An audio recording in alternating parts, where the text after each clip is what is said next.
अभी मैं बाहर बैठ करके आप लोगों का गायन सुन रहा था। तो उसी में मैंने ऐप खोल ली। तो उसमें जो आज के श्लोक का काव्यात्मक अर्थ है वो संस्था ने पोस्ट किया है। तो उस पर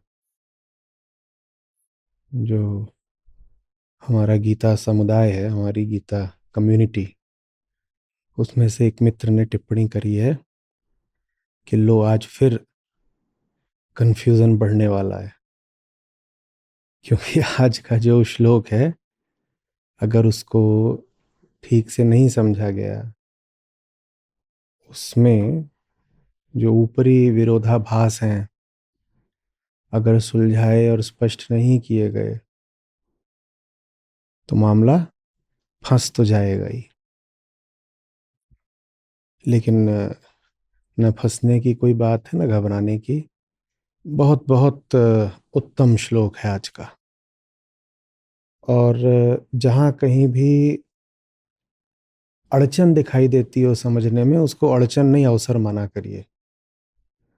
वो अवसर इसलिए है कि वो भीतर जहाँ कहीं पर गांठ थी, नासमझी थी, उसको खोलने के काम आएगा। आप अगर आज का श्लोक देख करके कह रहे हैं कि आज तो बात फंसने वाली है, बेमेल लग रही है, असंगत लग रही है, उन्होंने लिखा कंफ्यूजन हो रहा है, कुछ उनको कहीं पे कॉन्ट्रडिक्शन दिख रहा है, विरोधाभास दिख रहा है, तो उसकी वजह ये थोड़ी है कि कृष्ण कोई विरोधाभासी बातें करते हैं कि एक श्लोक में एक बात बोलते हैं और दूसरे श्लोक में उसके विरुद्ध। कृष्ण तो ऐसा करेंगे नहीं, सत्य एक है, बात भी एक है। अगर हमें किन्हीं दो श्लोकों में विसंगति लग रही है तो इसका अर्थ ही है कि हमें ही कुछ स्पष्ट नहीं हुआ था। तो इसलिए मैं कह रहा हूं कि आज जो आपके सामने श्लोक आएगा, इसको अड़चन नहीं अवसर की तरह देखें। कोई बहुत सूक्ष्म बात, बड़ी सुंदर बात आज स्पष्ट होने जा रही है। ठीक है। अड़चन कहाँ पर आएगी वो भी बता देता हूँ। हम आज तक बात करते आए हैं कि ये तीन होते हैं: अहम, आत्मा और प्रकृति।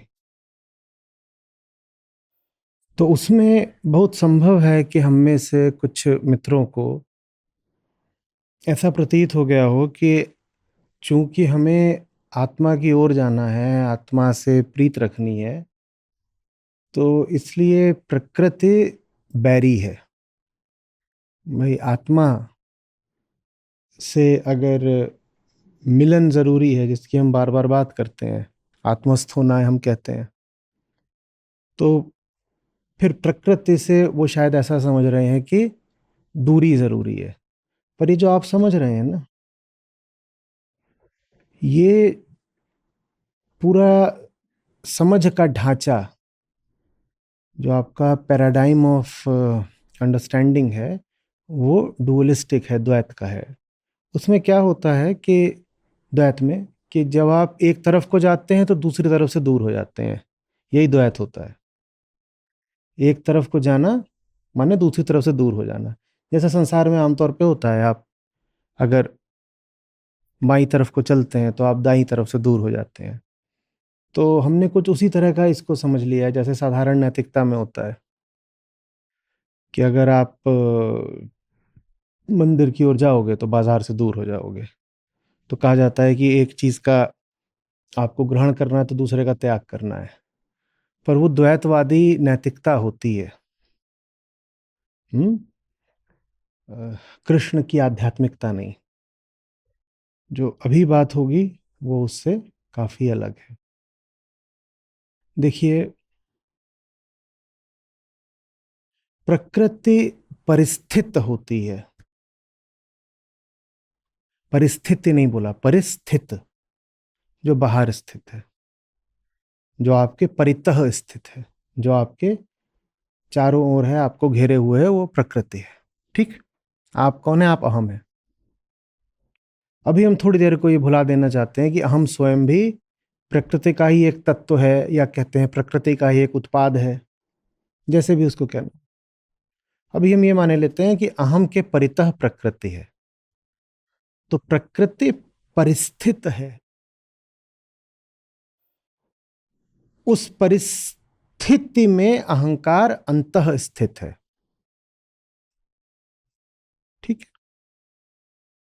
जितनी भी बात करी जाती है अध्यात्म में, वो करी जाती है प्रकृति की खातिर नहीं, अहंकार की खातिर।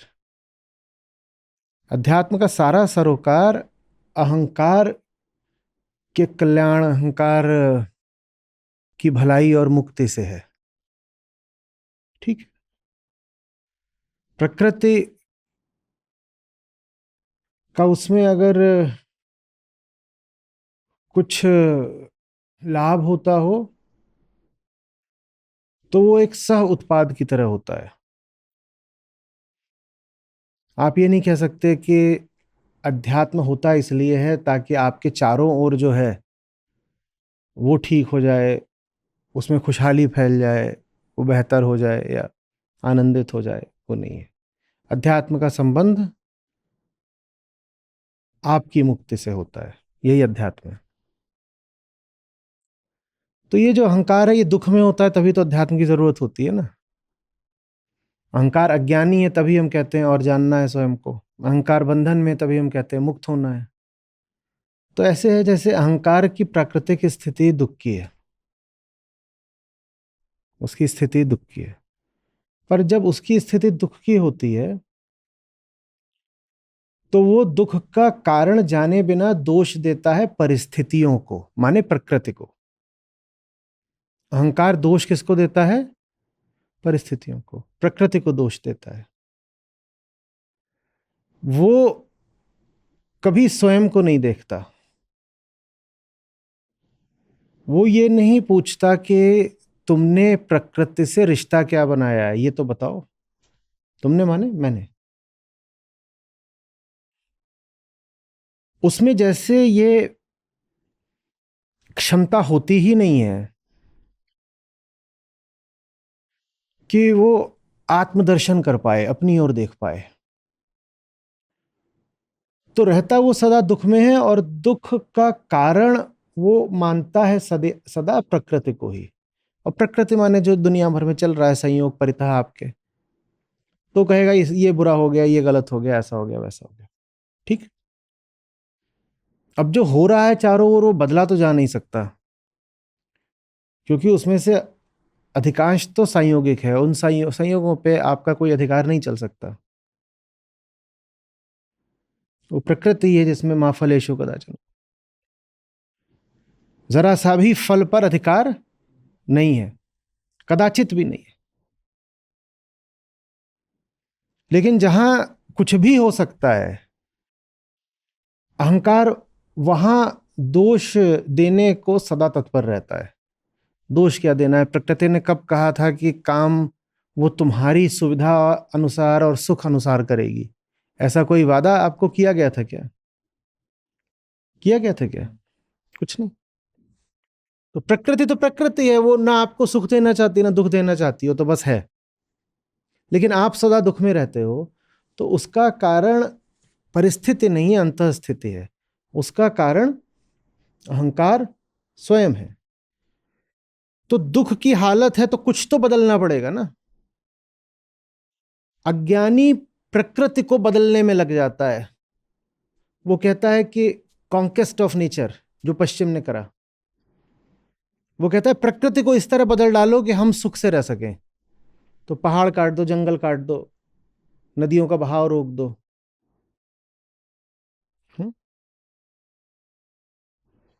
पृथ्वी को खंड डालो, अपने शरीर को भी बदल डालो। प्रकृति में जो कुछ भी तुम बदलाव ला सकते हो लाओ, ताकि दुख दूर हो। बदलो सब जो बाहर बदला जा सकता है, बदलो, ताकि किसी तरह सुख कि कुछ पल मिल पाए। भारत की वेदांत की दृष्टि दूसरी रही है। ने कहा है कि बाहर ये जो तुम बदलाव वगैरह कर रहे हो ना, ये बहुत दूर तक जाएंगे नहीं, क्योंकि तुम कितना भी बदल लो, मामला वहां फिर भी संयोगिक ही रहेगा। तुम्हारे सारे जो बदलाव हैं वो ऊपरी है, उन बदलावों से तुम्हारा दुख दूर होगा नहीं। तुमको अगर जानना है कि दुख क्यों है, तो ये जानो कि दुख किसको है और उसको बदलो जिसको दुख है। दुख क्यों है जानना है, दुख मिटाना है, तो जिसको दुख है उसको जानो और उसको बदलो। बाहर के बदलाव से कुछ हासिल नहीं होना। बाहर तो जो है सो है, ठीक है। हाँ, ये अलग बात है कि जब भीतरी बदलाव आ जाता है तब आप पाते हो कि भीतरी बदलाव के साथ साथ बाहरी बदलाव भी आने लग जाता है। आदमी भीतर से स्वच्छ हो जाए तो आप पाओगे कि उसके आसपास उसने अपना माहौल भी स्वच्छ कर लिया है, पर वो चीज भीतर से शुरू होकर बाहर को जा रही है। वहां बाहर जो बदलाव आया है वो भीतर आए बदलाव की प्रतिध्वनि जैसा है कि आपने इधर से आवाज करी, उधर से गूंज वापस लौटी। वहां से आवाज किसी ने करी नहीं, आवाज आपकी, शुरुआत आपसे हुई है। तो वो दूसरी चीज है कि आंतरिक बदलाव आ गया तो वही आंतरिक जो बदलाव है वो बाहर भी परिलक्षित होने लग गया, वो एक चीज है। और एक दूसरी चीज ये है कि कहो कि बाहर ही सब बदल बदल लूंगा तो अपना भीतर भी बदलाव आ जाएगा। तो गीता आपको भीतर वाला रास्ता बता रही है, और भीतर वाला रास्ता कहता है कि तुम भीतर से निष्काम हो जाओ, तुम भीतर से निष्काम हो जाओ। उसके बाद जीना तो तुम्हें इसी जगत में ही है ना। अब दो तरह के यहां पर आपके सामने दृश्य आते हैं या उदाहरण आते हैं। एक ज्ञानी है, वो निष्काम हो गया। निष्कामता और ज्ञान एक ही बात होते हैं। तो जो ज्ञानी है वो निष्काम तो है ही। आत्मज्ञान और निष्काम एक साथ चलते हैं। तो निष्काम हो गया है, वो भरपूर कर्म करता है, खेलता है जगत में। वो इसी जगत में खेलेगा ना। और एक अज्ञानी है, वो घोर कामी है, वो भी इसी जगत में खेलेगा। ठीक, कर्म तो दोनों इसी जगत में करेंगे। कृष्ण आज एक बहुत सूक्ष्म बात कह रहे हैं। कृष्ण कह रहे हैं कर्म तो दोनों अपनी अपनी प्रकृति के अनुसार ही करेंगे, प्रकृति नहीं बदलने की। कर्म का केंद्र बदल सकता है,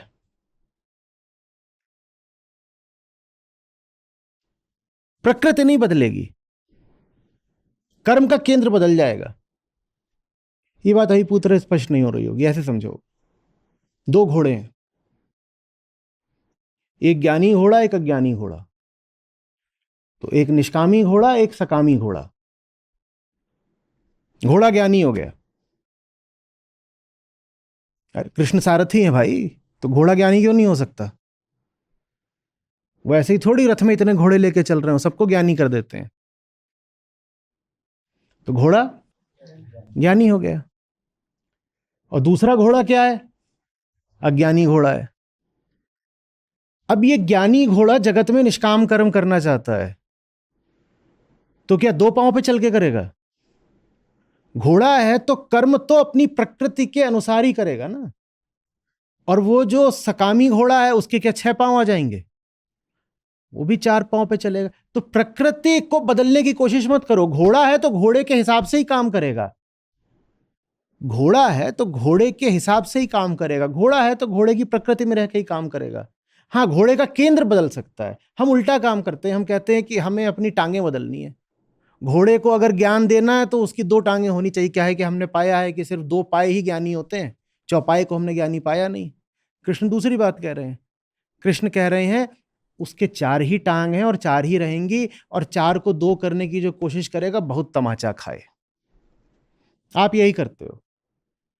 आप वहां बदलाव लाने की कोशिश करते हो जहां आ नहीं सकता। आप घोड़े को बाज नहीं बना सकते, न घोड़े को आप मछली बना सकते, न पंछी बना सकते।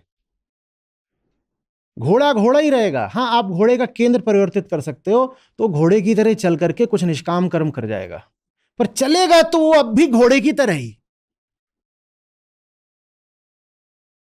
और दूर से देखोगे तो वो जो कृष्ण का घोड़ा है और उधर मान लो शकुनी का घोड़ा है, उन दोनों घोड़ों में कोई अंतर दिखाई नहीं देगा, क्योंकि आप तो बाहर बाहर से देख रहे हो, तो बाहर बाहर तो परितः हमने कहा प्रकृति होती है, आपको प्रकृति ही दिखाई देगी घोड़ों की, दोनों ही घोड़े हैं।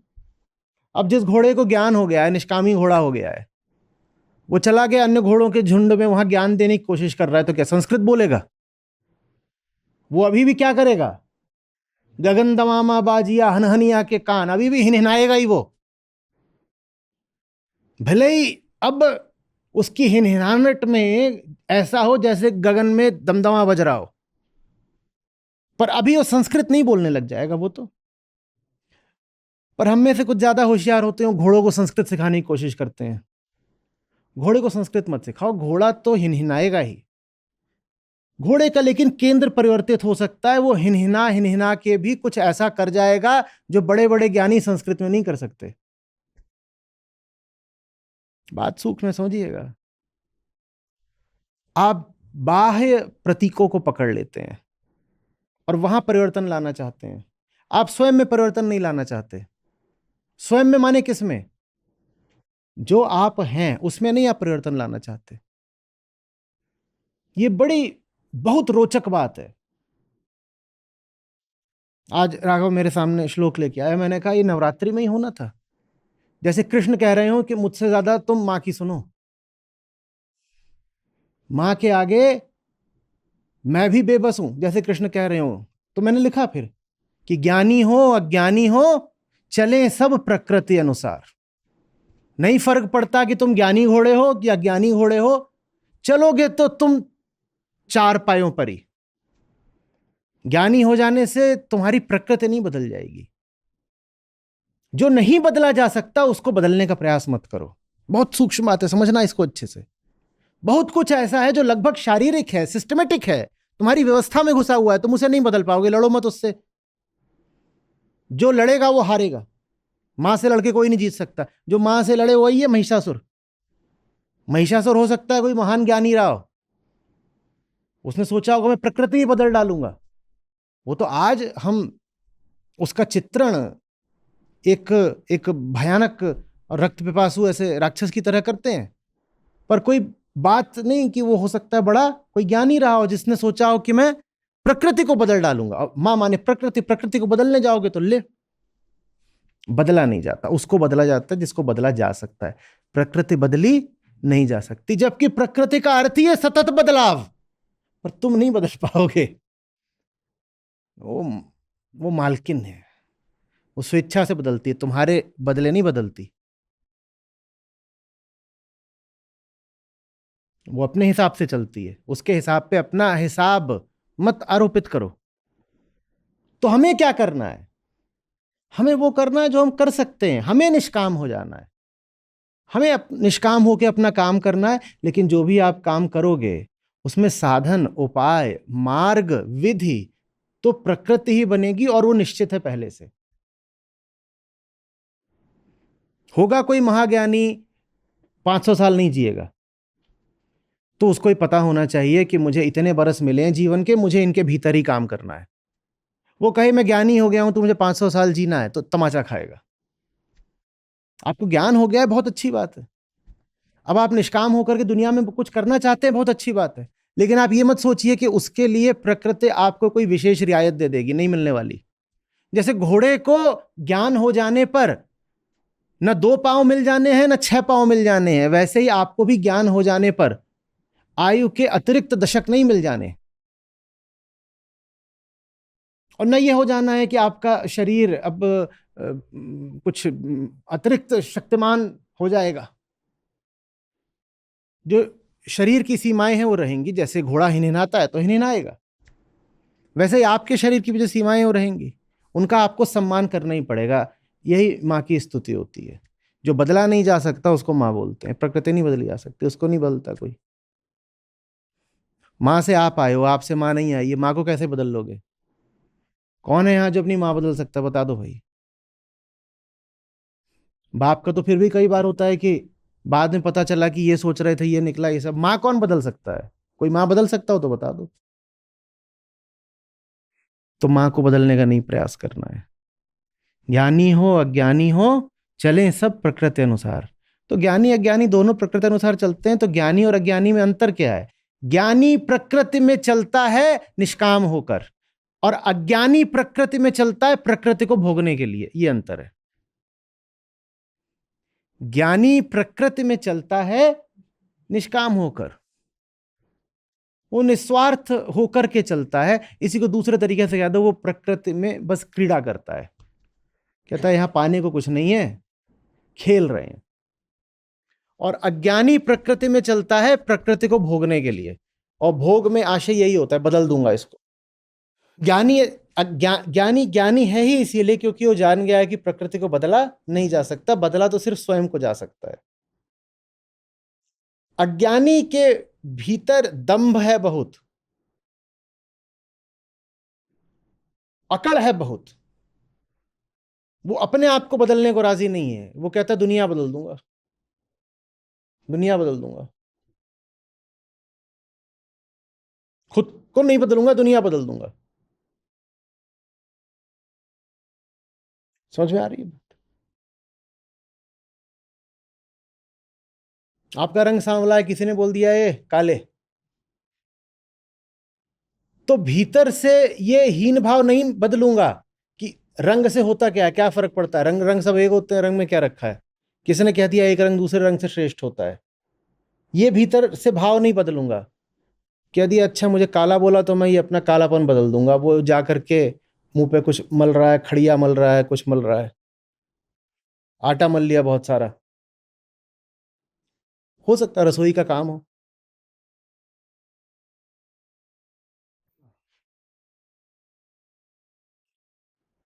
कुछ और बदलना था ना, क्या बदलना था?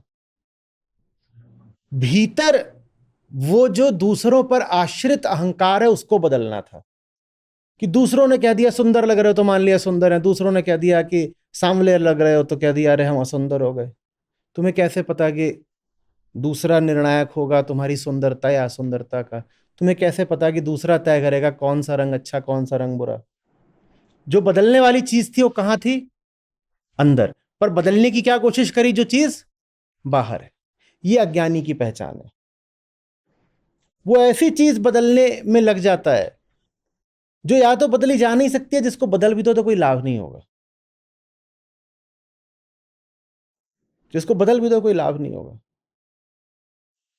आप मोटे हैं, एक छोटा बच्चा आके आप पे चिल्ला गया है मोटे, उनको बड़ा मजा आता है, यही करते हैं, उन्हें दिख भर जाए कोई।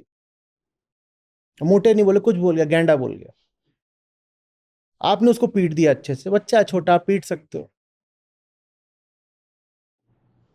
इससे आपके भीतर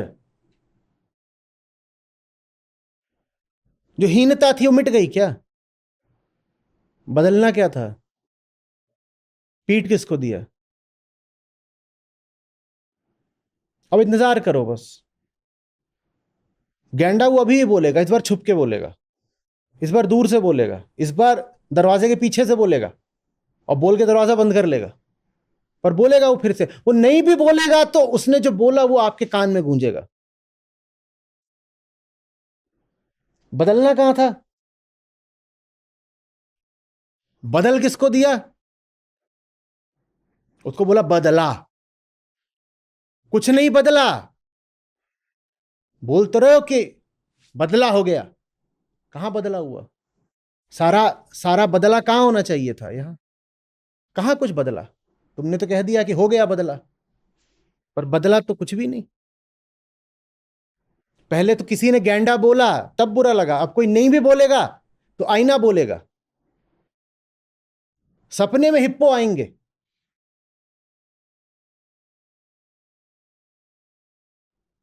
और राइनो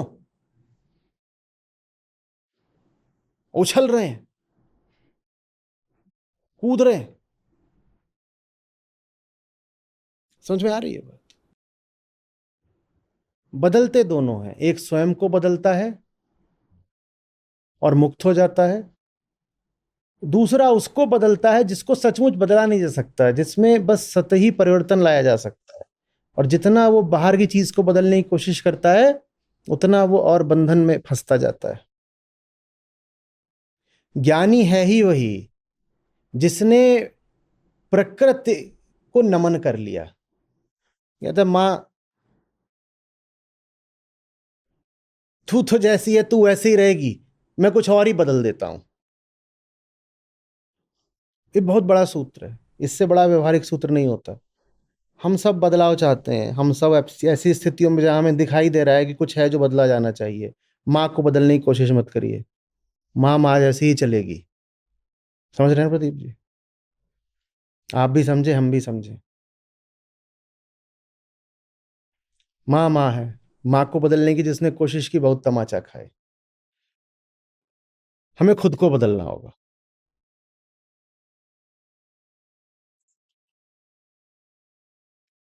समझ में आ रही है बात? ये ज्ञानी संसार से कामना का रिश्ता रखता ही नहीं है। जब कामना का रिश्ता होता है तो एक बात बताओ, आप अपनी कामना बदलते हो या कामना अनुसार दुकान बदलते हो? आप बाजार गए हो कामना लेकर के, आप बाजार गए हो कामना लेकर के, तो आप दुकान अनुसार अपनी कामना बदल देते हो या कामना अनुसार दुकान ढूंढते हो? इसे कहते हैं अपने आप को बचाना और प्रकृति में बदलाव ढूंढना। मेरी कामना पहले आती है ना, तो यहां नहीं पूरी होगी तो वहां, यहां नहीं यहां, यहां। और अगर मेरा बस चलेगा तो मैं इसी दुकान को पलट के वैसी दुकान बना दूंगा जिसमें मेरी कामना पूरी होती हो। यह अज्ञानी का लक्षण है, वो अपनी कामना पर चलता है। जब वो अपनी कामना पर चलेगा तो उसे जगत को ही बदलना पड़ेगा। जगत को ही बदलना जगत का भोग है। मैं जगत को ही बदल डालूंगा, स्वयं को नहीं बदलूंगा, क्योंकि भाई मैं कौन हूं? मेरी कामना। मुझे खुद को बदलना थोड़ी है, मुझे तो खुद में कुछ ठूसना है। मुझे तो जगत का उपयोग करके स्वयं को किसी तरह तृप्त करना है।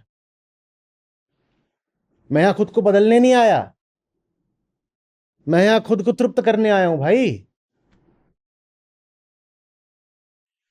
आप कहीं पे घुसे और आप हैं जबरदस्त लाशाहारी किस्म के, और आप वहां घुस गए और आपने वहां ऑर्डर दिया, एक मुर्गे की लाश लाओ, एक मछली का फेफड़ा लाओ, यही सब तो आप करते हो ना। और फलानी मछली का लीवर लेके आ जाओ, आप ये सब मांग रहे हो। और वहां कोई वेटर खड़ा हुआ है, वो आपको कह रहा है देखो अपनी कामना बदलो।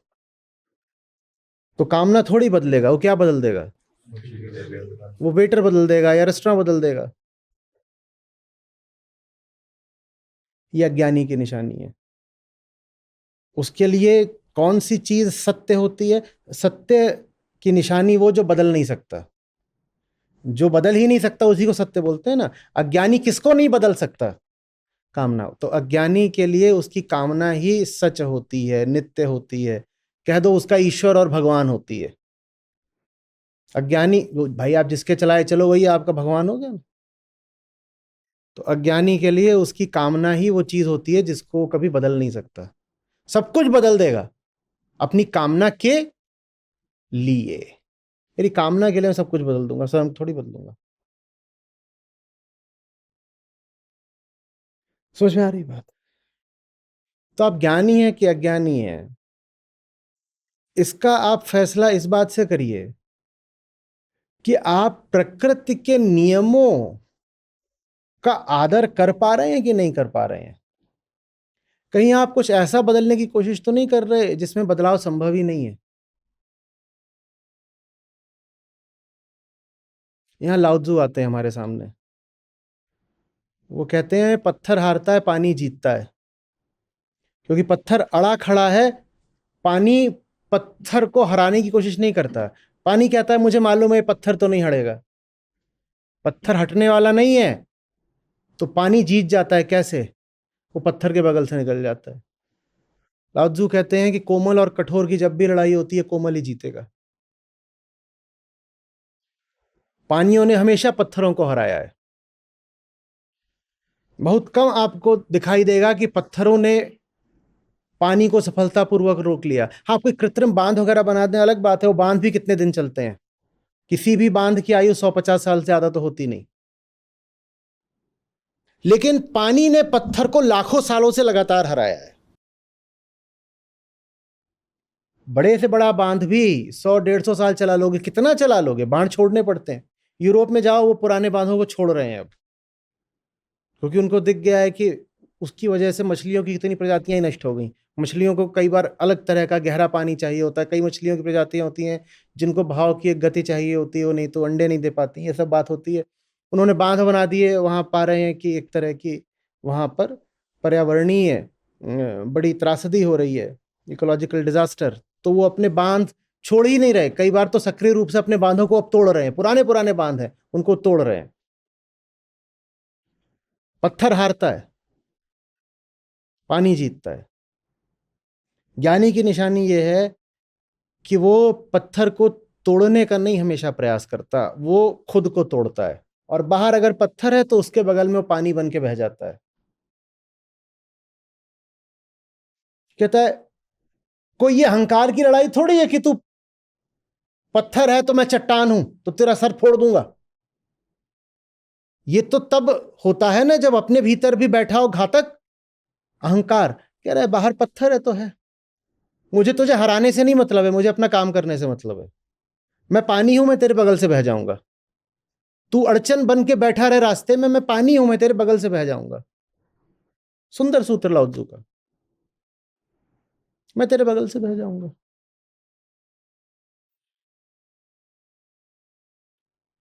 और बहते बहते ये पाया गया है कि पत्थर ही कट जाता है।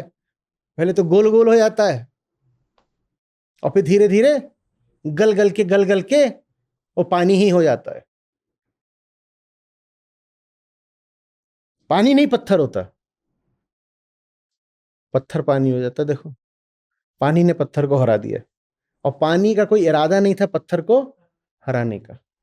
पानी का इरादा नहीं था पत्थर को हराने का, पानी जीत गया। ये ज्ञानी की निशानी है। उसकी कामना थी ही नहीं ना, कामना होती तो पत्थर से भिड़ जाता। अहंकार होता तो उसे पत्थर से चोट लग जाती। उसके पास अहंकार है ही नहीं, पानी को चोट लगती नहीं। पानी पे डंडा मारो, क्या होता है पानी का? पानी पे बहुत जोर से डंडा मार दीजिए, क्या होता है? वो आधे पल के लिए ऐसे होता, फिर है ना। सोना सज्जन साधु जन टूट जुड़े 100 बार, उसमें पानी भी जोड़ दीजिए, पानी पे लठ मारो तो टूटता तो है, और टूट के फिर तुरंत जुड़ जाता है। और फिर बदला लेने नहीं आता। वो कहता है हम जैसे पहले थे वैसे फिर हो गए, हमारा कोई नुकसान तो हुआ नहीं, तो हम तुमसे बदला क्या लेने आए? बदला तो तब लेना जब हमारा कुछ बिगड़ा हो। आधे पल को तुम हमें फाड़ पाए, आधे पल के बाद हम फिर वैसे ही हो गए। हाँ, तुम्हारी मेहनत बहुत लगी, बहुत जोर से पानी में डंडा मारिए तो बहुत जोर से मारना पड़ेगा। तुम्हारी इतनी मेहनत लग गई, हमारा कोई नुकसान भी नहीं हुआ, हम तुमसे बदला किस बात कर लें? तुम तो वैसे ही थक गए होगे, आओ पानी पी लो।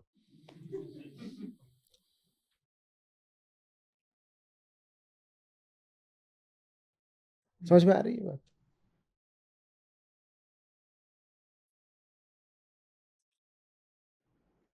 ये ज्ञानी की निशानी है कि वो गधे से शेर का काम नहीं कराएगा।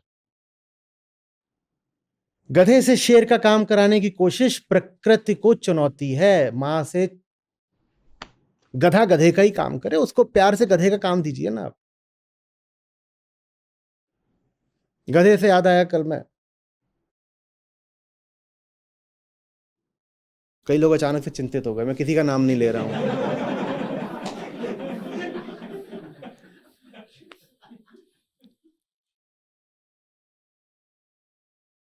कल मैं कुछ सुन रहा था, तो वो उसमें एक गधे को कहीं मरा हुआ शेर मिल गया। बहुत दिनों से मरा रहा होगा तो उसकी खाल निकल आई थी एकदम। गधे को मौज आ गई, गधे ने उसकी खाल डाल ली अपने ऊपर और चल दिया। तो दूर से जो लोग देखे उनको यही दिखाई दे कि शेर चला आ रहा है, शेर चला आ रहा है। तो वो उसको दूर दूर से देख रहे, अरे शेर आ रहा है, दूर हो जाओ, दूर हो जाओ, और दूर हो जाए, और जितना दूर हो जाए उतना ज्यादा लगे कि शेर ही है। तो वो जा करके वहां पे घास चरने लग गया। खेतों में। और बहुत दूर थे, घास ऊंची थी, तो लोगों को लगा घास में कोई जानवर वानवर होगा, उसको खा रहा होगा, तो वहां भी वो किसी तरह बच गया। लेकिन घास ऐसी मस्त उसने खाई, आज कोई टोक भी नहीं रहा उसको, लोग दूर खड़े, कोई डंडा नहीं मार रहा। ऐसी उसकी मौज आई कि उसने ये आसमान की ओर मुंह किया और ढैचू, छोटा मोटा ढैचू भी नहीं, ऐसा ढैचू कि 10 गांव तक ढैचू, बहुत पिटा, भयानक।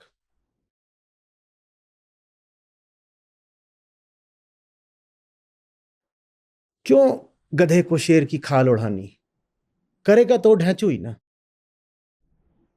ये भी अहंकार ही है कि तुम गधे को शेर की खाल पहना दो। गधा खुद शेर की खाल पहन ले तो मूर्खता है। पर आप कुछ भी बोल करके, आप यही बोल करके कि मेरी करुणा है, मैं इसका उत्थान कर रहा हूं, मैं इसकी उन्नति कर रहा हूं, ये पहले गधा था, मैं इसको शेर बना रहा हूं, आपने गधे को शेर की खाल पहना दी है, तो वो अभी भी गधा ही पिटे लठ और खाएगा। गधा गधा बन के घूम रहा हो तो हो सकता है फिर भी उसे कोई कुछ ना बोले, पर गधा शेर बन के घूम रहा था, अब अगर धरा जाएगा तो बहुत पिटेगा। नहीं तो आमतौर पे गधे को कौन मारता, कोई नहीं मारता, गधा है उसको क्या, वैसे ही गधा है। पर सोचो कोई गधा अगर पकड़ में आ जाए जो शेर बन के घूम रहा था, तो कितना मारोगे उसको। तो वो जो उसको मार पड़ी है गधे को, उसका दोष तो उसको जाना चाहिए ना, जिसने उसको शेर बना दिया था। तुमने उसको शेर बनाया काय को। बात समझिए, नवदुर्गा चल रही है, मां सबक दे रही है। दोष उसका जिसने खाल पहना दी, काय को खाल पहना रहे हो उसको। अब उस गधे को जो दुख होगा, जो कष्ट होगा, उसके भी जिम्मेदार तुम हो।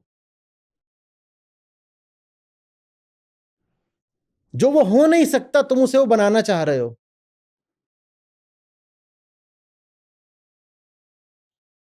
क्यों? क्योंकि कहीं ना कहीं तुम्हारा अपना अहंकार है, तुम्हारी अपनी कामना है, तुम मां का सम्मान नहीं कर पा रहे हो। तुम नहीं देख पा रहे हो कि ये जो परिवर्तनशील प्रकृति है, इसके ये 3 गुण अपरिवर्तनीय हैं।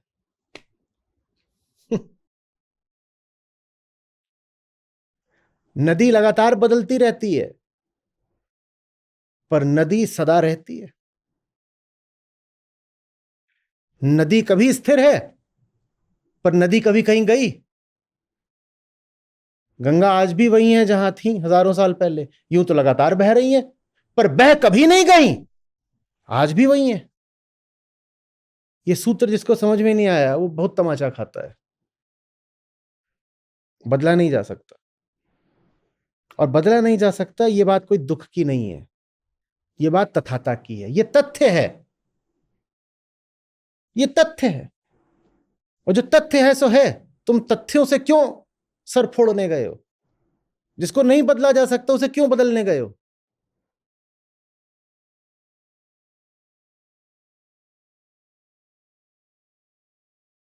समझ में आ रही है?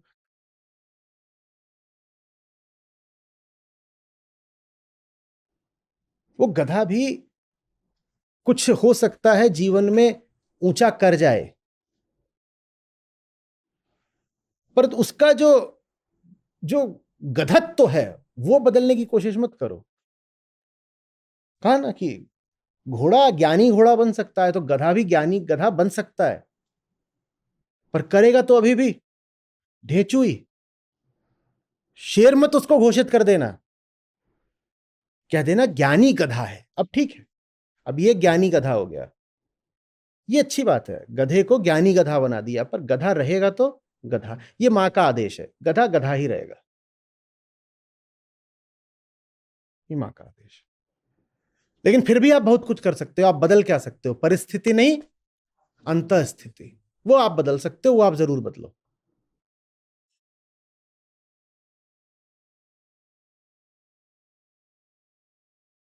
शायरी हमारा दिमाग खराब कर देती है ना।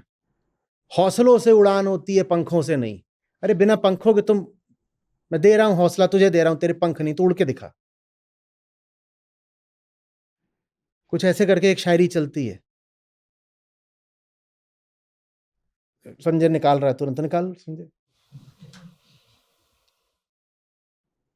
ट्रकों के पीछे जो कुछ होता है उसका पूरा डेटाबेस इसके पास है।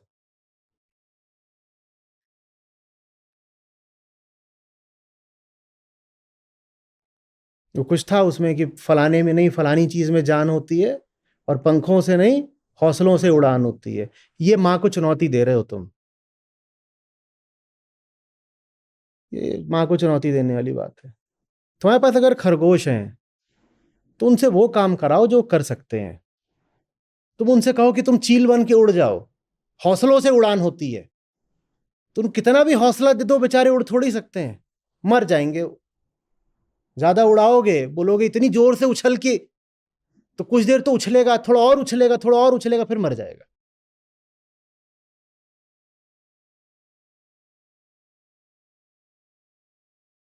उसके उसके शासकत्व का आदर करो। और वो शशक रहते हुए भी बहुत कुछ कर सकता है, बहुत ऊंचा, बहुत अच्छा कुछ वो कर सकता है। ऐसे ही थोड़ी खरगोश है वो, एक से एक जलवे होते खरगोशों के। तुम देखो खरगोश रहते हुए वो क्या कर सकता है, और उसमें उसको लगने दो, इसी में उसका कल्याण है। खरगोश से कहो कि तुझे चील बनना है, बाज बनना है, भेड़िया बनना है, वो क्या बने? कुछ नहीं, खरगोश भी नहीं रह जाएगा।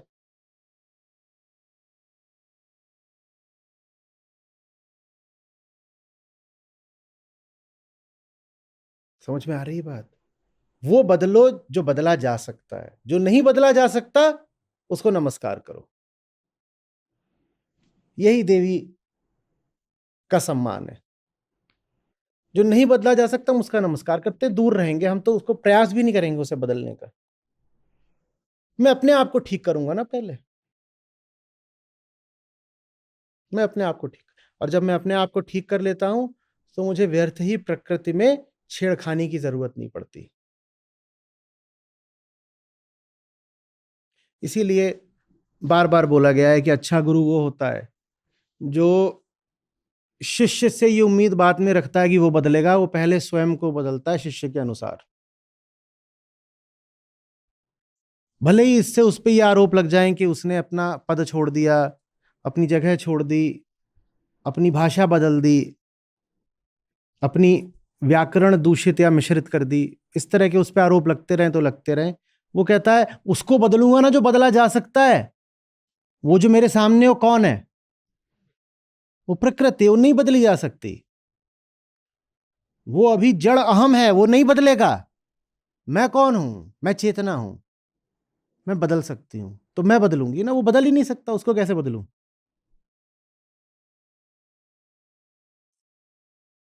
समझा रहे? वो जिस भाषा में समझेगा मैं उस भाषा में समझा देता हूं। वो जिस समय समझेगा मैं उस समय समझा देता हूं भाई। आज मैं कोशिश कर रहा था 10 बजे से शुरू कर दूं, तो कुछ, रात का समय तो सब पशुओं के सोने का होता है ना। मैं ये नहीं कह रहा हूं कि जो सो गया रात में पशु है। अब आप कहोगे ऐसे तो रात में उल्लू भी जगते हैं, तो आप रात में जगते हो तो आप उल्लू हो, तो बराबर की बात हो गई। पर यह देखना है कि जो आप करना चाहते हो उसके लिए उपयुक्त क्या है। दुनिया भर को बदलने की चेष्टा करो, इससे बेहतर है कि स्वयं को बदल लो ना। और यहां बदलने की बात में अर्थ झुक जाना नहीं है, असत्य के सामने समर्पण कर देना नहीं है। जब भी मैं कह रहा हूं स्वयं को बदल लो, तो उससे आशय है स्वयं को निष्काम कर लो, यही ज्ञान होता है। स्वयं को निष्काम कर लो, यही ज्ञान होता है।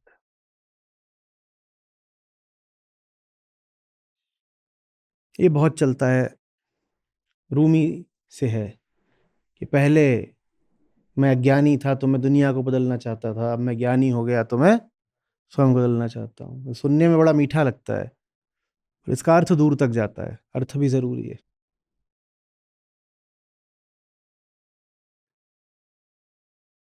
समझ में आ रही है बात कुछ?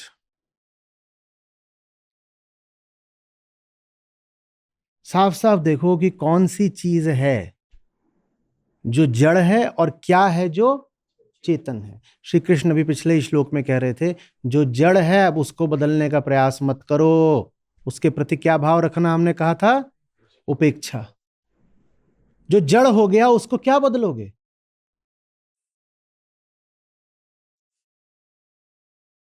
कुर्सी की ऊंचाई ज्यादा है तो कुर्सी को उपदेश दोगे कि नीचे झुक,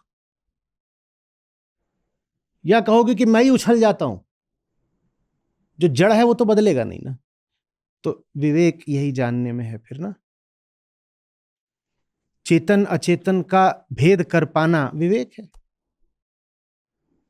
जो बदला नहीं जा सकता उसको आप बदलने के प्रयास में लगे हो। कुर्सी ऊंची है, कह रहे हो इसके पाए काट दूंगा, या इसको उपदेश दे रहे हो या गाली दे रहे हो, क्या होगा? वो अब विवश है, कुछ नहीं कर सकती। अब वो ऐसी जगह पहुंच चुकी है जिसको हमने कहा था पिछली बार, पॉइंट ऑफ नो रिटर्न। जो पॉइंट ऑफ नो रिटर्न पे आ गया है, खरगोश पॉइंट ऑफ नो रिटर्न पर है, वो कुछ भी कर ले वो चील नहीं बनेगा। अब वो नहीं बन सकता चील, तो उसको उपदेश देना व्यर्थ है। और तुम उसको बोल रहे हो तू बेकार में डर जाया करता है, देख मैं तेरा दोस्त हूं, तू कान क्यों खड़े कर रहा है, नीचे कर ले। तुम कितना समझा लो उसे, 6 दिन समझा लो, वो अंत में बिल्कुल ऊब करके परेशान होकर के ऐसे उंगली में काटेगा, पक्का भाग जाएगा। क्या यही है तुम्हारे ज्ञान का जवाब? खरगोश उस बिंदु पर है जहां अब वो नहीं बदलेगा। विवेक इसमें है कि जान लो कि जो बदल सकता है वो कौन है। भीतर जो अपने बैठा है वो हमेशा बदला जा सकता है, उसको बदलो, उसको बदलो। और बदलाव का अर्थ क्या है? निष्कामता। निष्कामता के अलावा बदलाव का कोई अर्थ नहीं है। हमने अध्यात्म का अर्थ ही ये लगा लिया है, और खूब इस तरह की हमने कथाएं चला दी हैं कि फलाने आध्यात्मिक हो गए तो उनके लिए प्रकृति बदल गई। जादू चमत्कार सारा, और क्या होता है? कोई पानी पे चल रहा है, कोई हवा में उड़ रहा है, कोई अपना आकार लघु करे ले रहा है, कोई अपना आकार दीर्घ करे ले रहा है, कोई एक जगह पे बैठे बैठे 6 जगहों पे पहुंच जा रहा है, कोई प्रकाश से 8 गुनी गति पे यात्रा कर रहा है। कृष्ण समझा रहे हैं मां है मां, और मां अपनी स्वामिनी स्वयं है। उनके नियम किसी के लिए नहीं बदलते, उनके नियम चेतना के लिए भी नहीं बदलते। मुक्ति भी मां के नियमों का पालन करके मिलनी है, उल्लंघन करके नहीं मिलनी। तो धर्म को लेकर के ये जो हमने हवाई कहानियां उड़ा रखी हैं, ये सब बहुत अनादर भरी कहानियां हैं। उन सब कहानियों में प्रकृति का उल्लंघन निहित है। मरे हुए को जिंदा कर दिया, मां की नियमावली में इसकी अनुमति नहीं है। मरा तो मरा, वो नहीं लौटेगा। और अगर तुम कह रहे हो मरे हुए को जीवित कर दिया, तो तुम जीवित होके भी मरे हुए हो। तुम समझते ही नहीं हो कि खेल क्या है प्रकृति का। प्रकृति अपने नियम किसी के लिए नहीं, माने किसी के लिए नहीं बदलती। उच्चतम चेतना को भी प्रकृति के नियमों के अंदर ही काम करना पड़ता है। कौन सा अवतार बताओगे जो मरा नहीं? कौन सा साधु, कौन सा संत, कौन सा पैगंबर, कौन सा फकीर बताओ मुझे जो मरा नहीं? मां ने किसको अमृत तो दे दिया? नहीं, कुछ नहीं। वहां नियम है कि मरोगे तो तुम कोई भी हो तो मरोगे।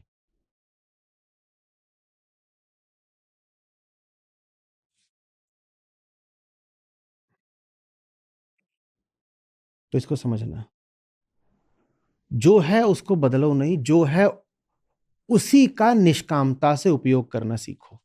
बहुत जबरदस्त बात है ये।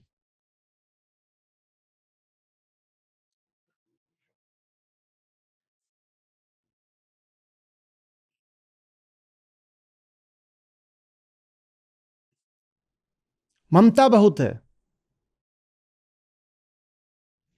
ममता से लड़ो नहीं, ममता को विस्तार दे दो। मन में ममता बहुत है। अब होता है ऐसा, कई लोग पैदा ही ऐसे होते हैं, बच्चे बच्चे अलग होते हैं, कई बार जुड़वा दो अलग होते हैं। जुड़वा बच्चों में देखा गया है कि चिड़िया बैठी है, दो जुड़वे हैं, एक जाके चिड़िया को पानी देना चाहता है, एक उसे पत्थर मारना चाहता है। क्या करोगे? ये तो प्रकृति है दोनों की, वो पैदा ही अलग हुए हैं।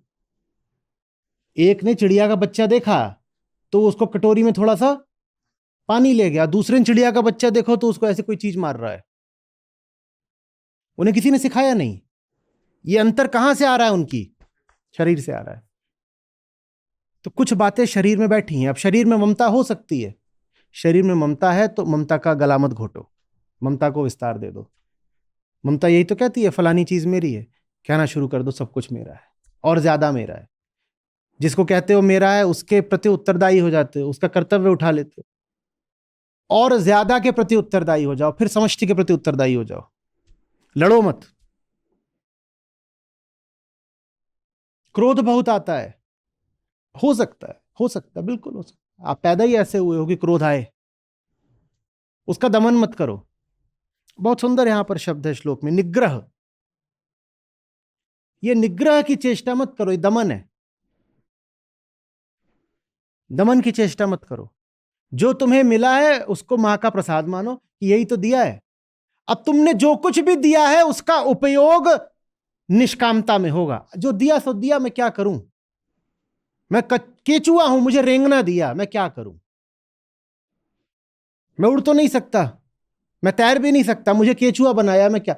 तो मैं वो सब कुछ जो मुझे केचुआ होते मिला है उसको मैं अर्पित कर दूंगा निष्कामता में। मुझे क्रोध दिया है, किसी को ममता दी है, किसी को काम वासना दी है, तुम्हें जो भी कुछ मिला है तुम कहोगे अब यही मिला है, मैं क्या करूं?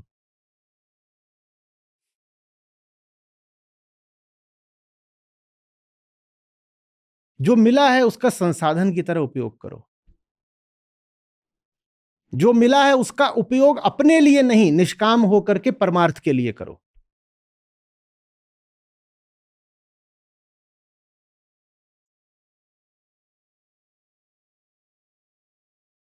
पर जो मिला है उसको बदलने की कोशिश में लग जाओगे, उसको तोड़ने की कोशिश में लग जाओगे, तो ये रास्ता बड़ा कठिन है। मैं कह सकता था रास्ता असंभव है, पर कुछ ऐसे हुए हैं महापुरुष जिन्होंने कहा है कि उन्होंने प्रकृति को तोड़ लिया। तो चलो मैं सीधे सीधे उनकी अवमानना नहीं करता, लेकिन इतना आपको बोले देता हूं, हो सकता है असंभव ना हो लेकिन महाकठिन जरूर है। ये रास्ता कोई अनुकरणीय रास्ता नहीं है।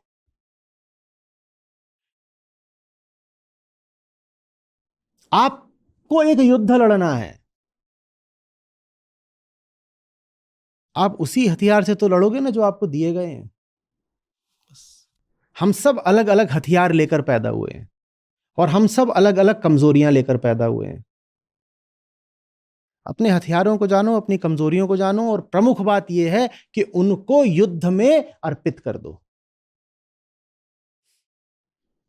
अपनी कमजोरियों को बचा के रखना है। बचाना इस अर्थ में नहीं कि कमजोरी बनी रहे, कमजोरी इस अर्थ में बचानी है कि उस पर वार ना होने पाए।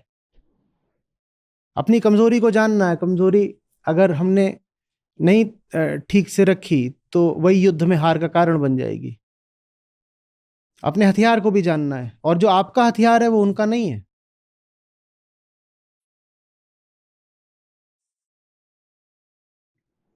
जिस तरीके से विभीषण काम आ सकते थे वैसे हनुमान तो नहीं काम आए,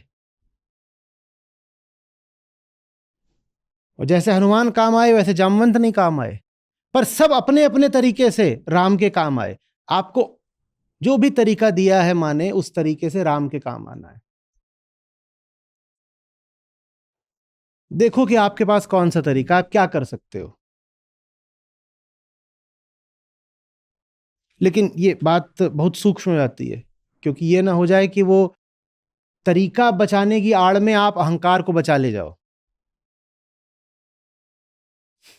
तो मामला जो है बहुत सूक्ष्म है। हाँ, कि मैं क्या करूं? आचार्य जी आपने बोल तो दिया कि मैं तो हूं ही प्रकृति से आलसी, तो अब मैं अपना आलस बदलने की कोशिश थोड़ी करूंगा। नहीं नहीं नहीं, तुम ये प्रकृति से आलसी नहीं हो, तुम चुनाव से आलसी हो। हमने कहा है जो बदला जा ही नहीं सकता उसको मत बदलो, पर जो बदला जा सकता हो तो बदलना है ना। आलस ऐसी चीज नहीं है कि तुम बदली नहीं जा सकती।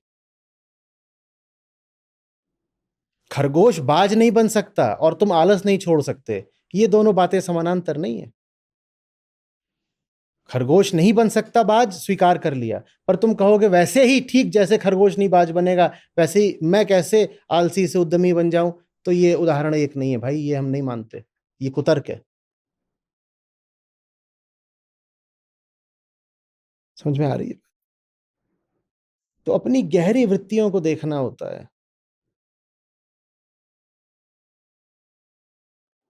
अपने अस्तित्व के उस हिस्से को देखना होता है जो शरीर ही है आपका।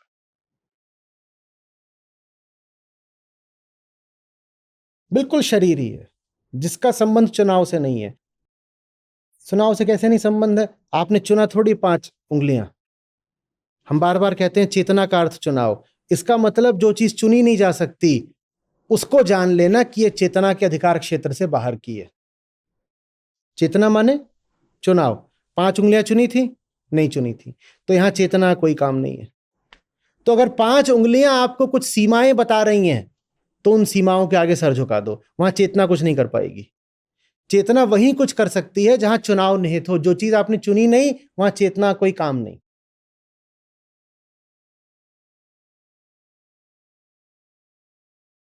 आपने पुरुष होना नहीं चुना, आपने स्त्री होना नहीं चुना, बहुत कुछ ऐसा होता है जो स्त्री होने के साथ आ जाता है, उससे मत लड़ो, पुरुष होने की कोशिश मत करो।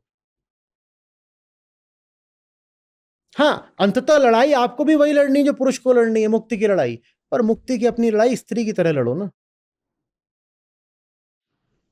वो मत बदलो जो नहीं बदल सकता। स्त्री तो तुम्हारा नहीं बदल सकता, जैसे 5 उंगलियां नहीं बदल सकते वैसे ही आप अपना स्त्री शरीर नहीं बदल सकते, लेकिन आप अपनी बद्ध दशा बदल सकती हैं। जो भीतर बेड़ियां हैं अहंता पर, उनको आप काट सकते, उनको काटो ना, ये बदल सकते हो। तो जो चीज शारीरिक ही हो गई उससे मत लड़ लो ना। जहां आप जान जाओ कि ये मेरे चुनाव की बात नहीं है, ये तो अब मेरे शरीर की बात है, वहां पर अब जानना चाहिए कि ये बात अब चेतना की है ही नहीं, तो यहां पर फिर अब संघर्ष करके क्या होगा? ये तो कुर्सी है, ये तो पॉइंट ऑफ नो रिटर्न है, इससे भिड़ के कुछ नहीं होता। इनसे इनको खूब उपदेश दो, गालियां दो कि तुम 5 क्यों, 15 होती तो मैं कितना कर लेता, तो 15 हो जाएंगी क्या? नहीं होंगी। जबकि चेतना की बात सही हो सकती है, चेतना कह रही है कि 5 की जगह अगर तुम 15 होती तो मैं कितनी बढ़िया और लड़ाई लड़ लेती तुम्हारा इस्तेमाल करके। चेतना बात सही कह रही है, पर चेतना बात गलत विषय से कह रही है। कोई जड़ चेतन संवाद नहीं होता। कुर्सी को कितना भी ज्ञान दोगे, वो उंगलियों कितना भी ज्ञान दोगे, वो 5 ही रहेंगी। जहां पता है कि मामला 5 का 5 ही रहना है, वहां मां के आगे सर झुका दो, वहां पर पत्थर के आगे पानी बन जाओ, वहां कोई और रास्ता खोजो, कोई और तरीका खोजो, भिड़ो मत। पत्थर से भिड़ के पानी को कुछ नहीं मिलना। पानी को लंबी यात्रा करनी है, पानी को समंदर होना है, बीच के पत्थरों पे थोड़ी रुकना है।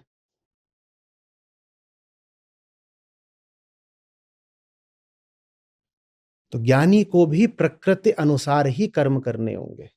बहुत सूक्ष्म बात है, समझिएगा। प्रकृति नहीं बदलनी है, अपनी कामग्रस्त स्थिति बदलनी है, निष्काम होना है, हमें निष्काम होना है। उसके बाद आते हैं प्रकृति में बदलाव, निश्चित रूप से आते हैं, लेकिन वो आपकी कामना से नहीं आते, वो स्वतः आते हैं।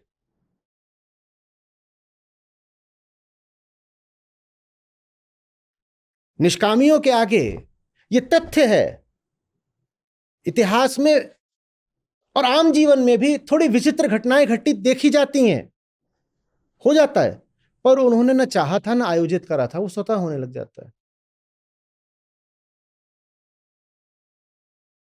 कल हम सप्तशती की बात कर रहे थे, तो वहां हम पाते हैं कि मार्कंडेय ऋषि, मेधा मुनि, उन दोनों के आसपास पशु पक्षी जीव अपना आके बैठे हैं।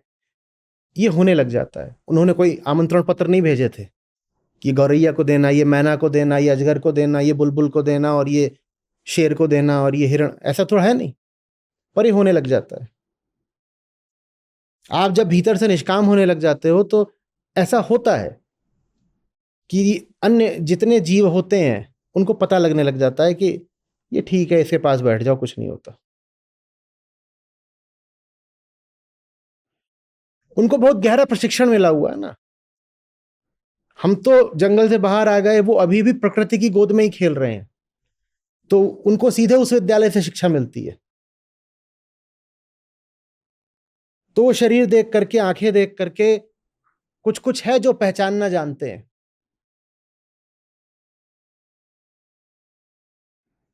मैं नहीं कह रहा कि ये कोई एग्जैक्ट साइंस है। ऐसा कुछ नहीं है। हमने ये भी देखा है कि कोई छोटा सा बच्चा हो जो किसी जीव की कोई हानि ना कर रहा हो, उसको भी आके कई बार कुत्ते काट जाते हैं। तो ऐसा नहीं है कि ये जो पशु वगैरह हैं ये भले के साथ भले और बुरे के साथ बुरे ही रहते हैं। आप बहुत भले आदमी होगे, जंगल चले जाओ, भेड़िया खा जाएगा। भेड़िया ये थोड़ी कहेगा कि संत आदमी है, नहीं खाऊंगा। लेकिन फिर भी अंतर आता है, और इसके तमाम अनुभव रहे हैं। लेकिन वो अंतर कभी मांगा नहीं गया था, वो अंतर कभी चाहा नहीं गया था। भोग की दृष्टि से उस अंतर को काम पूर्वक, चेष्टा पूर्वक, बल पूर्वक, योजना पूर्वक लाया नहीं गया है। वो अंतर अपने आप आ गया तो आ गया, नहीं आया होता तो कोई बात नहीं, आ गया तो आ गया। ये अलग बात है कि शायद 10 में से 6 या 7 मौकों पे वैसा कोई अंतर आ जाता है। सूक्ष्म होता है, जो देख पाए उनको ही दिखाई देता है, पर आ जाता है। समझ में आ रही है? लेकिन उससे हमारा कोई मतलब नहीं, आए तो आए, नहीं आए तो नहीं आए। हमें उधर अंतर लाना ही नहीं, हमें अंतर इधर लाना है। हमें अंतर इधर लाना है। तो ज्ञानी हो या अज्ञानी हो, चलते सब प्रकृति अनुसार। अंतर लेकिन दोनों में क्या है? वो प्रकृति में चलता है निष्काम होके, और वो प्रकृति में चलता है सकाम होके। तो वो प्रकृति को भी तोड़ता फोड़ता भोगता चलता है। और ज्ञानी जब प्रकृति में चलता है तो उसके चारों ओर एक सुरक्षा का और सुगंध का माहौल तैयार होता जाता है। उसे प्रकृति से कुछ चाहिए नहीं ना, वो प्रकृति की ओर से क्या हो चुका है? निराश हो चुका है। उसे प्रकृति से कुछ नहीं चाहिए। वो प्रकृति से अब आशा का रिश्ता नहीं रखता। आशा माने भोग, आशा माने उत्पीड़न, आशा माने शोषण। जिसने निराशा का रिश्ता रख लिया, वो आदर से भर गया। आदर यही तो है, हम तुमको भोगेंगे नहीं, तुम्हारा शोषण नहीं करेंगे, यही निराशा है। जिससे आशा होती है आपको उसको भोगना पड़ेगा ना, इससे अब कुछ मिल जाएगा, यही तो आशा है। तो ज्ञानी भी प्रकृति में प्रकृति के अनुसार ही गति करता है, पर निष्काम होकर के।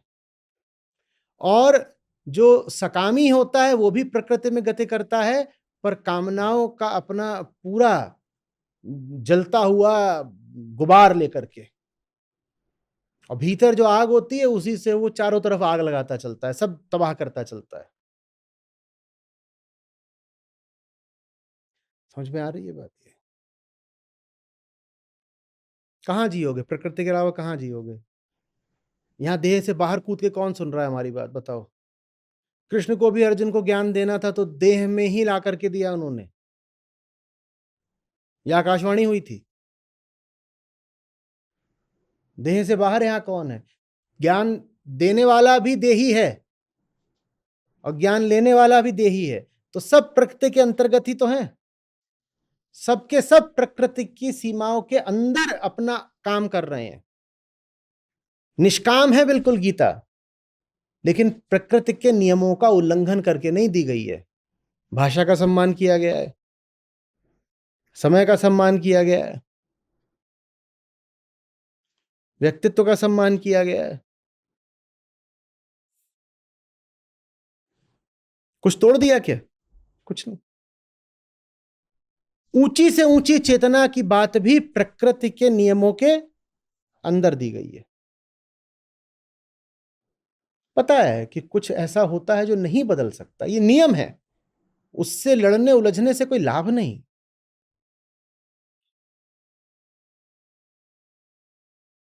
समझ में आ रही बात? ये एक मैराथन धावक को देखा है? वो कैसा दिखाई देता है? एकदम सूखा, पूरा सूखा। आपको पता ना वो मैराथन धावक है तो आपको लगेगा ये बेचारा कुपोषण का शिकार है। ये जो 100 मीटर वाले होते हैं और जो मैराथन वाले होते हैं बहुत अलग अलग दिखते हैं।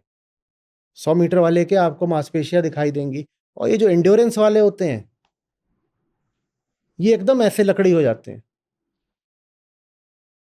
ठीक। शॉटपुट देखा है वो कैसे होते हैं? कैसे होते हैं? पेट भी निकला होता है कई बार। वैसे डिस्कस, ये कैसे होते हैं लोग सब? पर मैराथन वाला भी जीतेगा तो क्या लेके आएगा,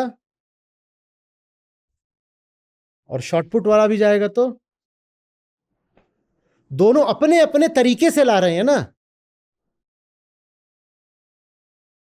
अब उस पहलवान, और दोनों एथलीट भी कहलाते, अब उस पहलवान को बोल दो तू मैराथन दौड़, वो 1 किलोमीटर में बैठ जाएगा। और मैराथन वाले को बोल दो कि ये गोला फेंक, वो अपने टांग पे गिरा लेगा।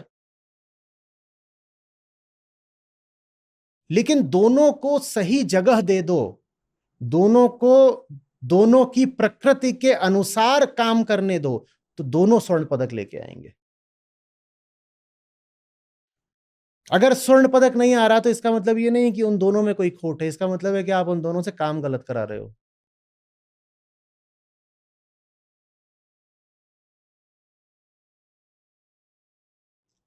एक जिम्नास्ट होता है और एक एक पहलवान होता है, रेसलर, कुश्ती वाला। एक की खासियत है लोच। जिम्नास्ट सब 12, 14, 16, 18 साल के होते हैं। 28 की उम्र में आपने नहीं सुना होगा कोई जिम्नास्टिक से गोल्ड जीत रहा है।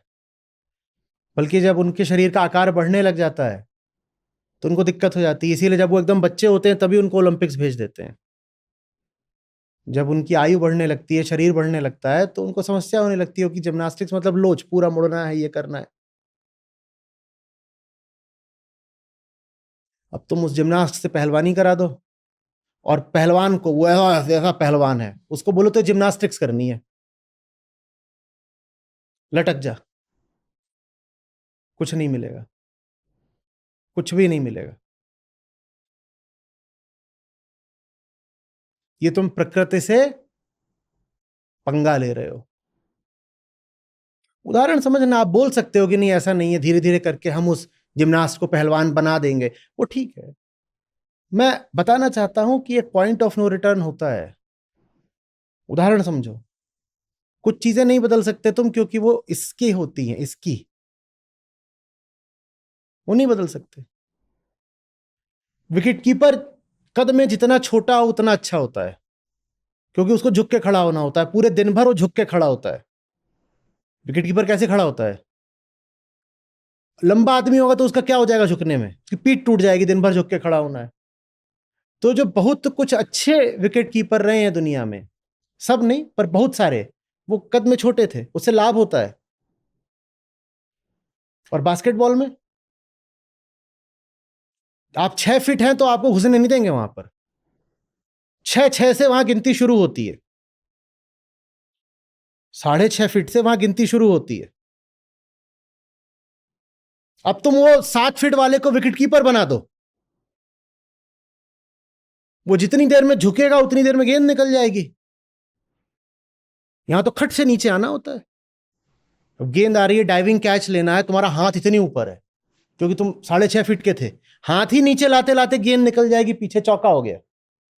तो विकेट कीपर तो चाहिए ऐसा जो एकदम जमीन से टिका हुआ बैठा रहे। बास्केटबॉल वाले को तुमने विकेट कीपर बना दिया, और इसको विकेट कीपर को खड़ा कर दिया बास्केटबॉल में,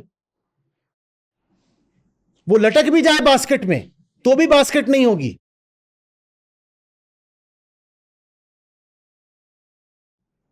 जो जो कर सकता है उससे वो कराओ ना।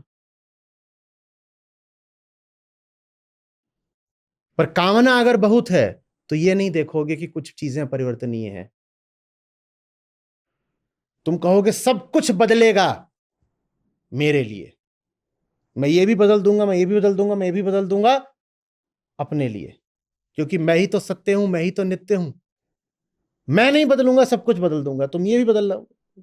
ऐसी चीजें बदलोगे जो बदल नहीं सकती, फिर वो भी नहीं बदलेगा जो बदला जा सकता था।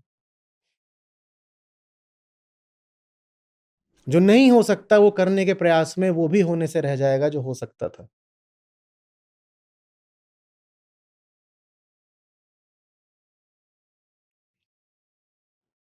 कृष्ण कोई आर्म चेयर थ्योरिटिशियन या फिलोसोफर नहीं है। कृष्ण युद्ध भूमि पर खड़े हैं, बहुत व्यवहारिक व्यक्ति हैं। वो आपको वो बात बता रहे हैं जिससे जिंदगी और मौत का फैसला होता है। किसी सभागार में छात्रों को संबोधित करते वो कोई प्रोफेसर नहीं है, या अपनी मित्र मंडली में बैठे वो कोई दार्शनिक नहीं है। ये युद्ध स्थल है भाई, यहां अभी लाशें बिछने वाली हैं। तो वो बहुत व्यवहारिक व्यक्ति हैं और वो बातें कर रहे हैं जो बातें चलती हैं।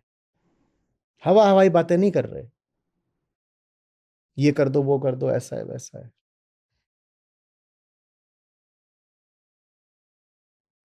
उन्हें साफ दिख रहा है कि बहुत कुछ ऐसा होता है जिसे बदला नहीं जाता। वो पानी में पत्थर है, वो अगर बदलता भी है तो इतनी मंद गति से कि सैकड़ों साल लग जाते हैं। पानी का पत्थर कोई एक दिन में गलता है? तो उस पर प्रयत्न व्यर्थ है। शकुनी है और ये सब हैं, ये वही हैं, पत्थर हैं। हम्म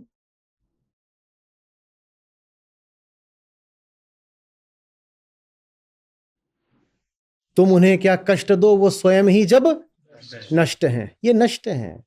किस अर्थ में नष्ट है? चेतना के अर्थ में नष्ट है। ये कुर्सी हो चुके हैं, इन्हें उपदेश देने से कोई फायदा नहीं। कुर्सी पे कोई बैठा होता तो उपदेश देते, कुर्सी पर कोई चैतन्य होता तो उसे उपदेश देते। कुर्सी पर कोई चैतन्य नहीं है, सिर्फ कुर्सी ही कुर्सी है, उसे क्या उपदेश दें?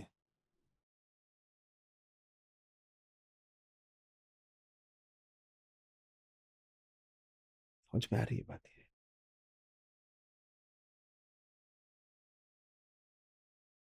संघर्ष की हम बात करते हैं, युद्धस्व कहते हैं। युद्धस्व का मतलब ये नहीं है बाहर जाके बिजली का खंभा उखाड़ दिया, यहां से बाहर निकले और सब तोड़ ताड़ दिया बाहर एकदम। क्यों? वो बोले अंदर युद्धस्व, यहां तोड़ना है। और यहां जब तोड़ते हो तो बाहर फिर कुछ नव निर्माण होता है, वो सुंदर होता है।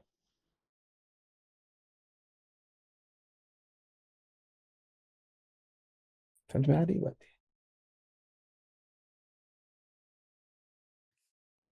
सारा अध्यात्म यही है, प्रकृति को समझना, जड़ और चेतन के विज्ञान को समझना, कहाँ प्राण है ये समझना।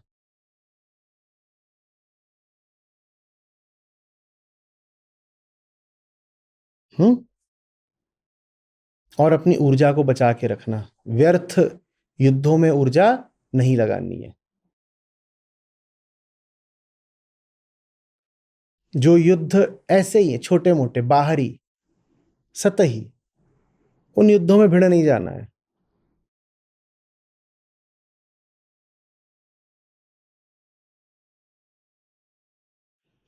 और एक तरफ तो जैसे संत कबीर एक तरफ तो कहते हैं कि भजन करे को आलसी खाने को तैयार। ऐसा लगता है ऐसे खाने की बड़ी वो भर्त्सना कर रहे हो कि तूने खाना क्यों खा लिया, खाना क्यों खा लिया।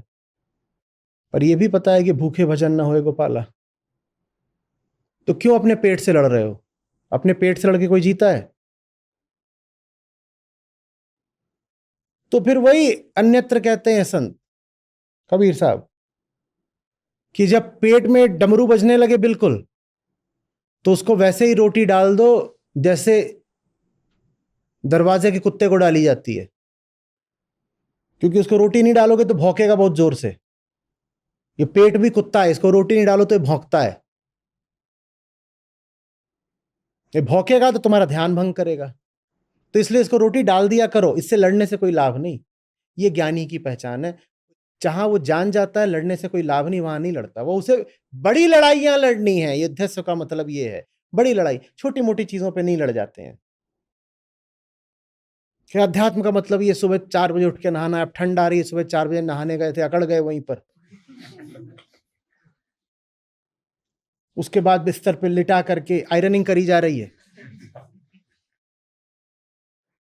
प्रेस की गई तब पिघले। ये लड़ाई काहे को लड़ रहे हो सुबह 4? अरे तुम्हें आनंद आता है सुबह 4 बजे नहाने में, कई लोगों को आता होगा, नहा लो। और नहीं आता तो इससे कुछ नहीं हो गया, ये छोटी बात है। थोड़ी धूप निकल आए, नहा लेना तब अच्छे से, फिर धूप में बैठ जाना, क्या समस्या हो गई? तुम प्रकृति से जबरदस्ती उलझ रहे हो। तुम्हारा शरीर नहीं बना है जाड़े में 4 बजे नहाने के लिए। काहे को नाटक करना?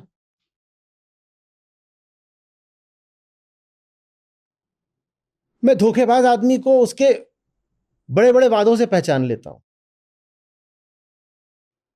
धरे जाएंगे, आज काम नहीं किया, बोलेंगे कल 5 गुना करूंगा।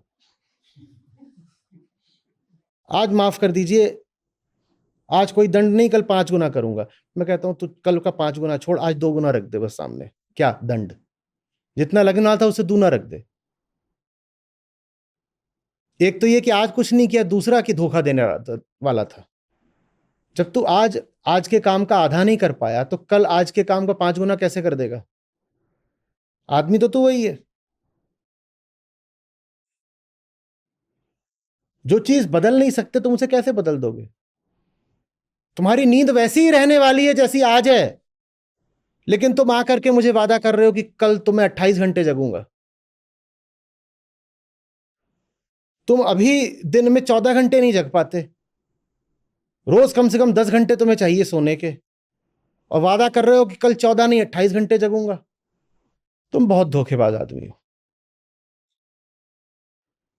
जिसमें गंभीरता होती है, निष्ठा होती है, सच्चाई, सिंसेरिटी, वो कभी ऐसा वादा नहीं कर सकता जिसको निभा ना सके। उसको पता होता है वो कितना कर पाएगा और कितना कर ही नहीं सकता। अरे भाई, मुझे मेरा शरीर पता है, ये सोएगा ही सोएगा 8 घंटे। तो मैं झूठा वादा क्यों कर रहा हूं? और अगर मैं जानता हूं मेरा शरीर 8 घंटे सोएगा, तो सर झुका देता हूं, 8 घंटे तो मैं सोऊंगा। तो फिर मैं क्या करूंगा? फिर मैं बाकी के 16 घंटों में 1 मिनट नहीं खराब करूंगा। मैं फिर ये नहीं कहूंगा कि मैं 8 घंटे की नींद नहीं 4 की लूंगा। मैं देख चुका हूं कि ये तो जड़ मामला है, कुर्सी है। 8 घंटा माने 8 ही घंटा होता है। 4 साल से कोशिश कर रहा हूं, 8 घंटे में 2 मिनट नहीं कम कर पाया। 8 घंटे मुझे रोज चाहिए ही चाहिए। तो मैं क्यों वादा करने आया हूं कि कल से 4 ही घंटे सोऊंगा? मैं बेईमान हूं ना, फिर मक्कारी। इसकी जगह मुझे करना क्या चाहिए? मुझे वो बदलना चाहिए जो बदला जा सकता है। क्या बदला जा सकता है? जो 16 घंटे में जगता हूं, 16 घंटों का उपयोग बदला जा सकता है। वो मेरे अहंकार पर आश्रित है। वो मैं तय करता हूं कि मैं अपना समय कहां लगाऊंगा। तो जहां चेतना है वहां कुछ बदला जा सकता है ना। जहां चुनाव है वहां कुछ बदला जा सकता है। 16 घंटे मैं चुनता हूं कहां, मैं वहां काम कर दूंगा। पर मैं झूठा वादा क्या करूं कि मैं। झूठे आदमी को यहीं से पहचानिएगा। जो बदला जा सकता है उसकी वो बात नहीं करेगा, और जो नहीं बदला जा सकता वहां वो जाकर के धावा बोल देगा। धावा बोल देगा, मुंह की खाएगा। तूने वो क्यों नहीं बदला जो तू बदल सकता था, बता ना।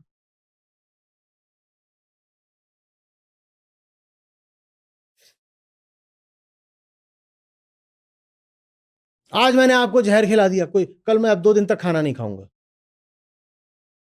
तूने आज मुझे जहर खिलाया ही इसीलिए है, क्योंकि तू अपने साथ मेरा खाना भी खा गया।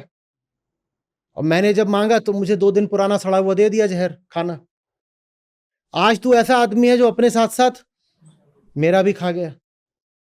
आज तू 2 का खा गया और कल बोल रहा है कि 2 दिन तक नहीं खाएगा। ऐसा हो सकता है क्या? ऐसा हो सकता है क्या? तो तू बेईमान है। अब जहर तू खाएगा।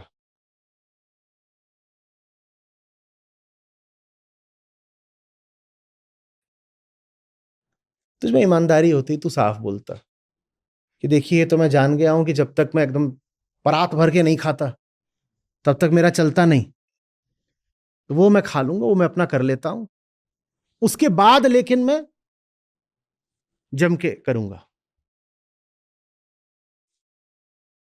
समझ में आ रही है बात? युद्धस्व माने यलगार, माने ललकार, माने चुनौती, वो मां को नहीं बोलनी है, अहंकार को बोलनी है। युद्धस्व माने ये नहीं है कि दुनिया पे डंडे बरसा दिए, स्वयं को बोलना है।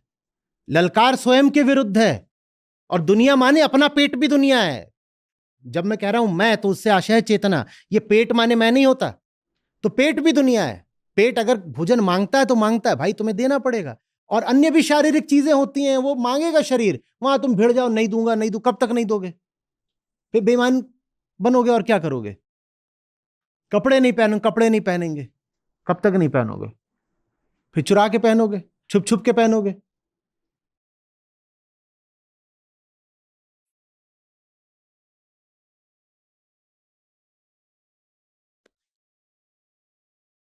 हुँ? ये कोई अध्यात्म नहीं होता कपड़े नहीं पहनूंगा।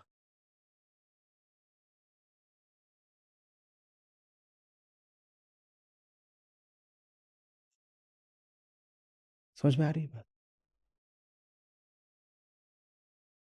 ये बहुत खेद की बात रही है कि दुनिया भर में, विशेषकर भारत में, अध्यात्म बाहरी बदलाव की चीज बन गया।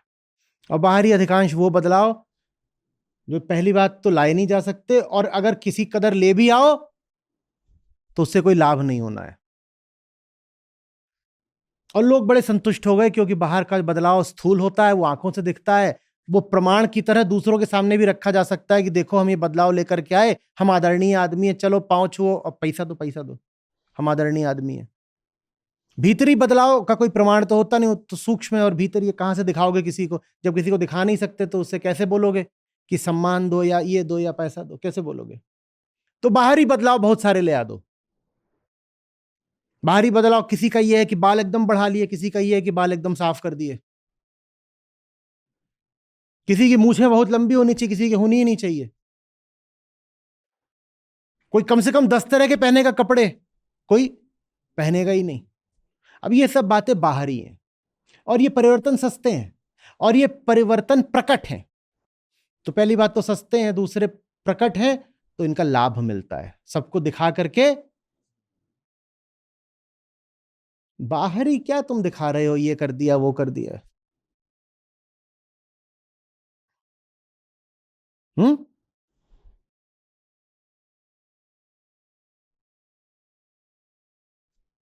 मन ना रंगाए जोंगी रंगाए कपड़ा। अरे मन रंगाओ ना, कपड़ा क्या रंगा रहे हो? लेकिन कपड़ा रंगाने के फायदे हैं, सबको दिखाई देता है। मन मूड़ने के विशेष लाभ नहीं है, सर मूंडने के बहुत लाभ हैं। अब यहां मन किसका मुड़ा हुआ है वो तो हमें पता नहीं, पर टकला एक दिख रहा है पीछे, एकदम प्रमाणित है, सबको दिख गया। बताओ मन किसका मुड़ा हुआ है? बताओ, बताओ, देख के बताओ किसका मुड़ा मुड़ा हुआ है मन? कुछ नहीं कह सकते। तो इसीलिए ये बहुत काम आता है मामला।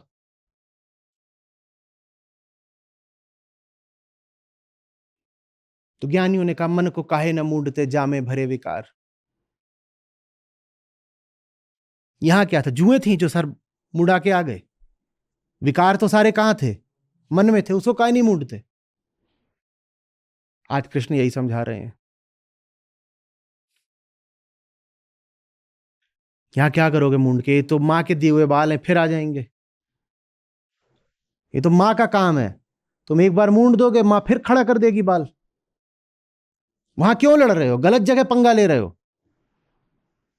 यहां यहां मुंडाई यहां चाहिए।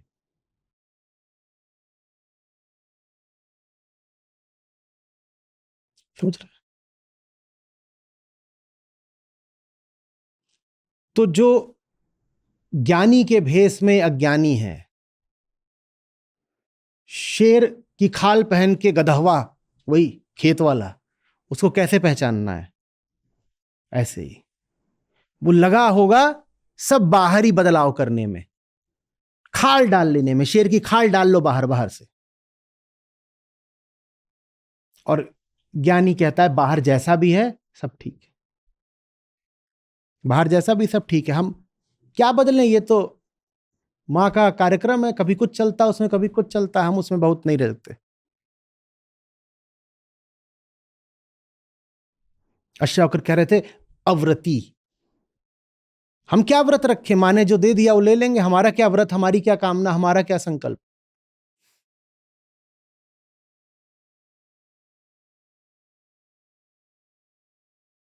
शायद नानक साहब के यहां से है या किन्हीं और संत की है कि एक बार तीर्थ पे जा रहे थे,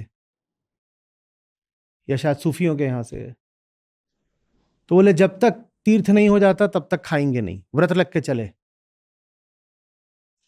तो रास्ते में एक वृद्धा आ गई, वो अपने हाथ से घर से कुछ पका के लाई थी, बोली हम आपको बहुत जानते हैं, बड़ा प्रेम है, आपके लिए लाए हैं। बोले अच्छा माँ। तो वो आग्रह करने लगी, बोले नहीं हमारे सामने खाओ। तो अब उसको क्या बोले कि हम तो मान के चले थे कि जब तक तीर्थ नहीं हो जाएगा तब तक खाएंगे नहीं, वो कुछ रहा होगा कि वो खड़ी हो गई, खाओ, तो खा गए। लोगों को हैरत हुई, क्रोध भी आया, बोले ये क्या कर रहे हो आप, भूख इतनी बढ़ गई? और अब तो बस चंद कदमों का फासला था, वहां पहुंच जाते फिर खा लेते, इतना बड़ा रास्ता आपने तय कर दिया बिना खाए, और अब जब ठीक सामने तीर्थ था तो अपना व्रत तोड़ दिया। बोले किसी व्रत की कोई कीमत नहीं है, अव्रती। मां आ गई खिलाने, खा लिया। क्यों खा लिया? मां खिलाने आ गई, खा लिया। हमारा व्रत अच्छी जगह है, अपनी जगह है, ठीक है। हमने कोई अपना व्रत इसलिए थोड़ी तोड़ा है कि हम में कामना वाली खोट आ गई थी, हमारी चेतना भ्रष्ट नहीं हो गई, हम बस मां के आगे झुक गए, मां आ गई खिलाने, हमने खा लिया, और जितना उसने खिला दिया उतना खा लिया, अब और आगे खाएंगे भी नहीं, चलो चल रहे। और ये भी अच्छे से जानते हो कामना से नहीं खाया है, काहे कि सामने ही तो था तीर्थ, चंद घंटों में वहां पहुंच जाते। इतने दिनों से नहीं खाया था तो 2 घंटे हम और नहीं बिता लेते, ऐसी कोई बात नहीं थी।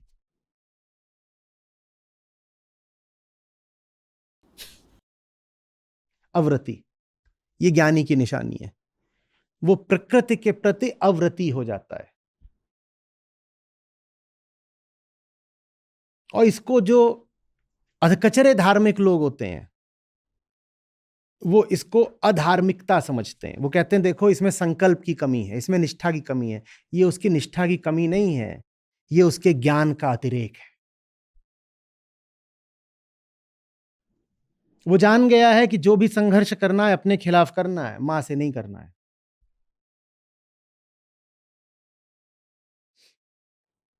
मां में क्या दोष है कि मां से भिड़ूं? दोष तो मैं उस रिश्ते में है जो मैंने प्रकृति से बना लिया, ठीक। प्रकृति में क्या दोष है कि मैं प्रकृति से भिड़ रहा हूं? अंधे होके चले जा रहे थे, पेड़ से टकरा गए, कुल्हाड़ लेके पेड़ काट दोगे? अपने ख्वाबों की दुनिया में एकदम ऐसे बेसुध, और जाके पेड़ से भिड़ गए और लगे कुल्हाड़ लेके पेड़ काटने। प्रकृति में क्या दोष है? प्रकृति काय काट रहे हो? दोष कहां था? तुम में था। ज्ञानी की निशानी है, वो प्रकृति के प्रति दोष दृष्टि नहीं रखता, जैसी भी हो प्रकृति। प्रकृति माने शरीर, स्थिति, समय, संयोग जो भी है, वो कहता है ठीक मुझे पहले स्वयं को करना है, मैं ठीक हो गया तो फिर बाहर जो बदलाव आने हैं वो स्वतः स्फूर्त और निष्काम आ जाएंगे, मेरे बिना चाहे आ जाएंगे। मैं बदलूंगा तो मेरे परितः बहुत कुछ बदल जाएगा, पर पहले तो मुझे बदलना होगा। समझ में आ रही बात है? और अज्ञानी की निशानी है कि वो दोष दृष्टि रखता है, उसे शिकायत बहुत रहती है प्रकृति से, तो वो प्रकृति के लिए हमेशा एक कुल्हाड़ा तैयार रखता है। वो कहता है इसी ने सारे दुख दिए हैं, मैं इसको काट दूंगा। तो उसको बोलो युद्धस्व हो, तो तुरंत क्या करेगा? कुल्हाड़ा उठाएगा, पेड़ काट देगा, कहेगा इसी को तो काटना था। पेड़ को ही काटने का ज्यादा व्यक्तिगत समझ लो उदाहरण है शरीर को काटना।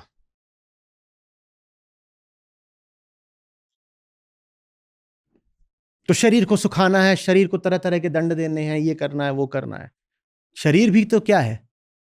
प्रकृति ही है ना। काहे पीछे पड़े हो डंडा लेके शरीर के?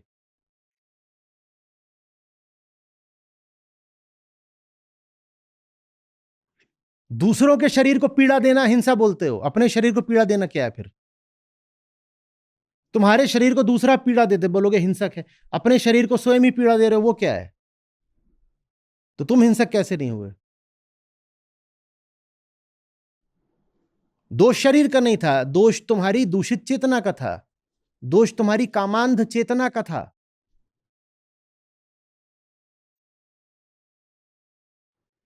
और दंड किसको दे दिया?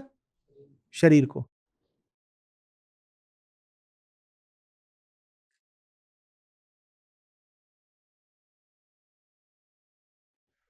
ये ऐसी सी बात है कि चुरा के मिठाई खा ली, इसी हाथ से मैंने मिठाई चुरा के खाई है।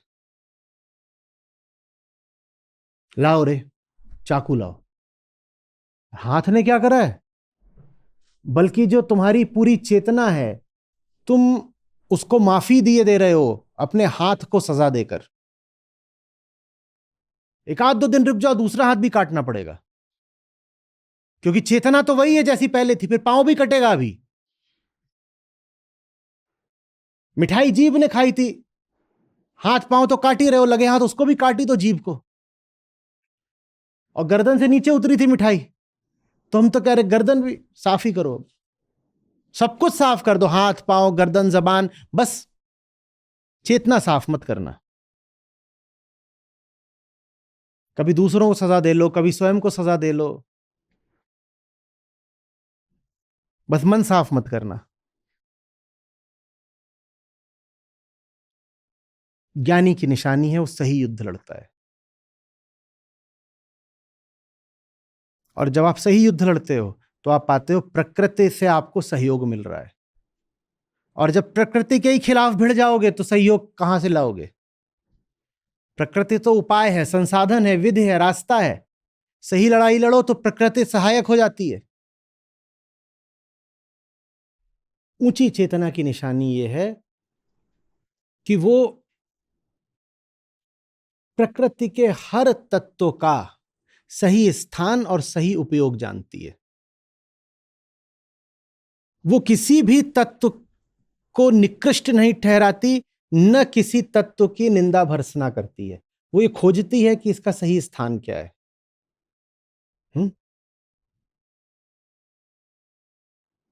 जूता सर पे रख लो तो टोपा नहीं बन जाएगा, लेकिन पाँव में पहन लो तो बहुत काम आएगा। और जूता टोपा नहीं बन पाया इसलिए तुमने जूते की जूते से पिटाई कर दी, तो इसमें जूते का तो कुछ नहीं गया कि गया? उसको बोल रहे बता तेरा जोड़ीदार कहाँ है रे, उसके जोड़ीदार को बोला कि उसकी पिटाई कर दी, जूते का क्या बिगड़ा?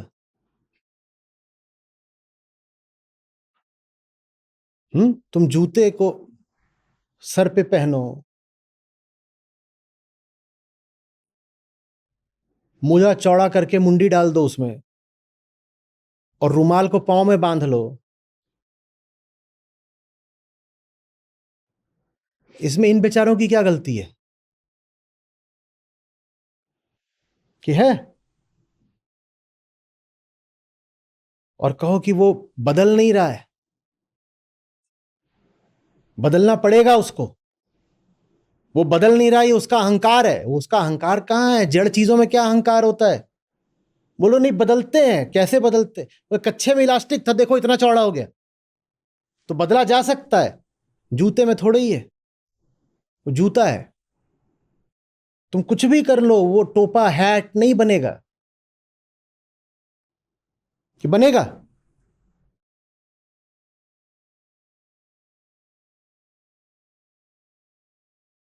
बनेगा। आपकी एक गाड़ी होती है, उसमें इतने तरीके के पुर्जे होते हैं, कोई भी पुर्जा किसी दूसरी जगह लग सकता है क्या? और कोई भी पुर्जा किसी दूसरे से हीन है क्या? है क्या? आपको गाड़ी असेंबल ना करनी आए तो पुर्जों की गलती है कि है? व्हील की जगह स्टीयरिंग व्हील लगा दिया है, हैं? और डैशबोर्ड के सामने टायर, और उसको घुमा रहे हो जोर जोर से।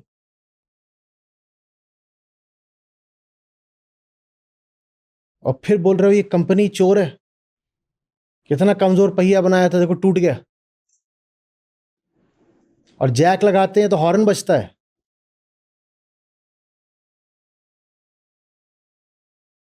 उसकी क्या गलती है? वो सब जड़ हैं, वो वही कर सकते हैं जो वो कर सकते हैं। चेतना होती है बहुज्ञ, चेतना पॉलीमैथ होती है, वो बहुत कुछ कर सकती है। जो जड़ पदार्थ है वो अपनी जड़ता, अपनी संरचना, अपना संविधान नहीं बदल सकता।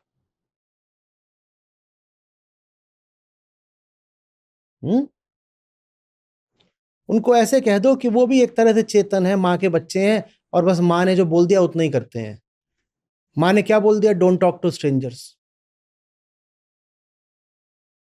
तो उनके अब अपनी बुद्धि नहीं चलेगी। छोटे छोटे बच्चे देखे आजकल, दुनिया ऐसी हो गई कि माँ उन्हें सिखा के भेजती हैं बाहर कि अजनबियों से बात मत करना, खासतौर पे अंकल जैसे जो लोग हों, इनसे नहीं बात करना। तो फर्क नहीं पड़ता आप कौन है, वो बच्चा, आप उसकी ओर जाएंगे वो पीछे हट जाएगा। Mama said don't talk to strangers, बस खत्म बात। ये सारे जितने जड़ पदार्थ हैं ये ऐसे ही, इनको ममा ने जो बता दिया ये बस वही करेंगे। कुर्सी को ममा ने बता दिया है क्या, तो कुर्सी रहेगी। आप उससे कुछ भी बोल दो, प्रेम कर लो, अनुनय विनय कर लो, ज्ञान दे दो, वो ये नहीं करेगी कि एक टांग ऊपर उठा दी और 3 टांग पे भाग चली। ऐसी कुर्सी नहीं मिलेगी आपको। आ रही बात समझ?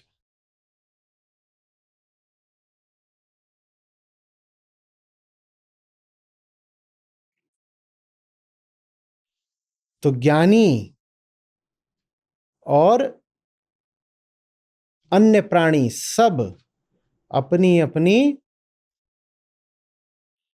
प्रकृति के हिसाब से ही काम करते हैं। अंतर ये नहीं है कि ज्ञानी प्रकृति का उल्लंघन कर गया है और अज्ञानी प्रकृति में कैद है। अंतर यह है कि उसी प्रकृति में ज्ञानी निष्काम है और उसी प्रकृति में अज्ञानी सकाम है। अंतर यहां पर है, अंतर स्पष्ट रहे।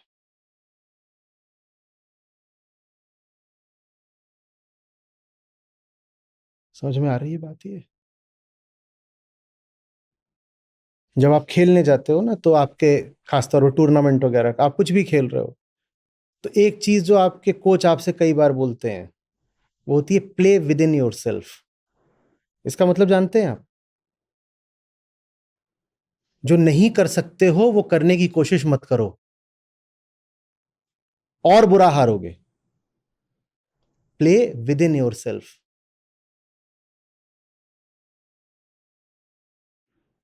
और कई बार जब आप अपनी सीमाओं का, अपनी प्रकृति का सम्मान करना सीख जाते हैं तो आप पाते हैं कि जीत गए। और जो अपनी प्रकृति नहीं जानते, अपनी सीमा नहीं जानते और ज्यादा कूद मचाते हैं, वो सबसे पहले हारते हैं। भाई तुम ऐसे खिलाड़ी हो ही नहीं जो गेंद को उछाल उछाल के छक्के मारे। तुम क्यों उछाल रहे हो? Play within your self. तुम जो अच्छा कर सकते हो वो करो ना। जो तुमसे हो ही नहीं सकता वो तुम करने की कोशिश करोगे तो तुम कहीं के नहीं रहोगे। धोबी का कुत्ता, न घर का न खाट का।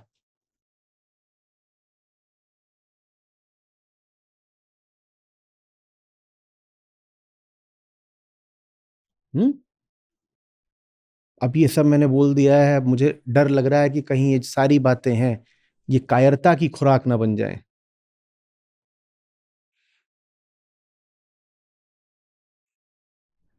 आचार्य जी ने तो बाहर की चीजों को चुनौती देने को मना करा है ना।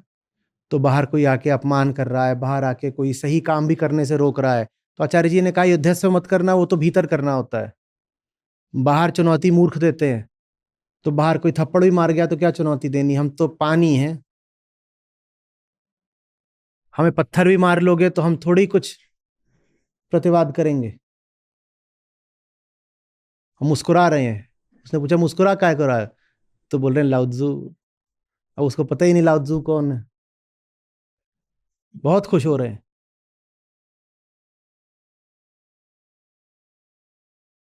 पिट के आए एकदम खुशी खुशी, कितनी खुशी काय को है। ताओते चिंग, ये पिटने के सूत्र नहीं दिए गए हैं आपको, ये आपको सही लड़ाई लड़ने के सूत्र दिए गए हैं, ये आपको बेईमानी से बचाने की बात कही गई है। समझ में आ रही है बात? मैं कछुआ हूं, मैं खरगोश की तरह तेज नहीं दौड़ पाऊंगा, पर मैं वो करूंगा जो मैं कर सकता हूं। मैं क्या करूंगा? मैं लगातार चलूंगा। तो अगर मैं जान गया हूं कि मैं खरगोश की तरह नहीं कुलाचे मार सकता, तो शायद मैं खरगोश से 4 घंटे पहले उठ जाऊं, पहले ही चलना शुरू कर दूं धीरे धीरे। शायद जब खरगोश सो भी गया मैं तब भी चलता रहूं। जो बदला जा सकता है मैं वो बदलूंगा ना। मैं ये थोड़ी कहूंगा कि मैं भी अब उछल उछल के चलूंगा। कल्पना ही नहीं की जा रही कि कछुआ उछल रहा है खरगोश तरह। कैसे करोगे? टूट टाट जाएगा, बिखर जाएगा।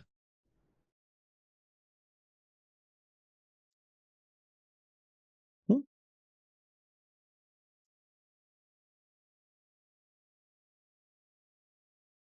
अगर गंभीर हो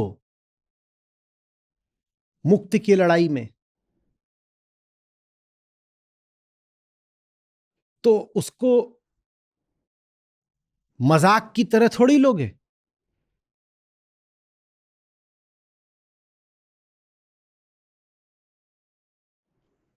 केविलियर एक शब्द होता अंग्रेजी में, क्या अर्थ होता उसका? अगंभीर, कैजुअल। वैसे थोड़ी हो जाओगे। तुम साफ साफ देखोगे क्या संभव है क्या संभव नहीं है, और जो संभव नहीं है वो नहीं करोगे। कहोगे कोई फायदा नहीं है बहादुरी दिखाने का। एम्प्टी ब्रेवेडो।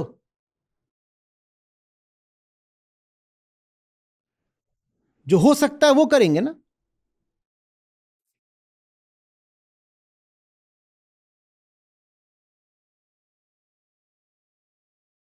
आपने फिल्म देखी होगी 300। हाँ, लड़ाइयां, असंभव लड़ाइयां जीती गई हैं, पर वो 300 खुले मैदान में आके लड़ते तो क्या होता? क्या होता? सबके सब मारे जाते। अरे देखो ना, जो कर सकते हो करो, और स्वीकार करो कि कमजोरी कहां पे है। संख्या बल में कमजोरी है, तो कुछ और करेंगे जो कर सकते हैं। क्या कर सकते हैं? अपने आप को सही स्थिति दे सकते हैं। संख्या तो नहीं है, पर स्थिति तो सही हो सकती है। ऐसी जगह ढूंढो जहां पे हम 300 भी उन पे हजारों पे भारी पड़े। उन्होंने ऐसी जगह ढूंढी, तो उनका नाम इतिहास में है। फिर ये थोड़े ही है कि अरे हम सपूत हैं, कायरों की तरह पत्थरों के पीछे थोड़ी छुप के मारेंगे। हम क्या करते हैं? छाती पे खाते हैं, छाती पे। तो छाती पे ही खाओ फिर। और निकल पड़े 300 छाती पे खाने को। 300 सेकंड के अंदर युद्ध समाप्त हो जाता।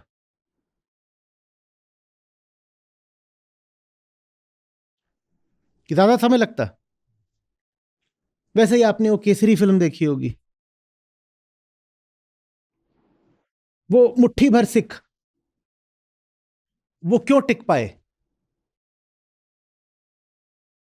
क्यों टिक पाए? उन्होंने अपने आप को सही जगह स्थापित किया। वो जानते थे कि उनकी कमजोरी क्या है। उनकी भी कमजोरी संख्या बल थी, संख्या में बहुत कम थे।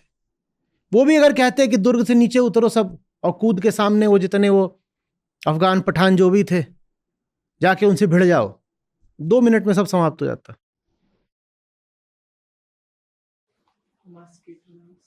हम्म। हम्म। अब उनको पता है कि हवाई जहाज तुम्हारे पास कभी बड़े आने नहीं है, और टैंक भी नहीं आने हैं, और जमीन पर भी हम आमने सामने पिटने ही हैं। उन्होंने क्या करा है, वो नीचे घुस गए हैं और कह रहे हैं हमने 500 किलोमीटर लंबी बना दी है सुरंगे। जो नहीं बदला जा सकता, मां तुझे सलाम। अब हम ये देखेंगे कि हम अपने आप को लचीला करके कैसे अपना काम कर सकते हैं। हम पानी की तरह खुद को लचीला बना लेंगे। पत्थर को तो हम नहीं बदल सकते, हम पानी हो जाएंगे, हम लचीले हो जाएंगे, ताकि पत्थर जो करता हो करे, हम बगल से ऐसे निकल जाएंगे। तुझे नहीं बदल पाए, हमने खुद को बदल दिया। हमारी जीत हमें इतनी प्यारी थी कि अपनी जीत की खातिर हमने खुद को ही बदल दिया।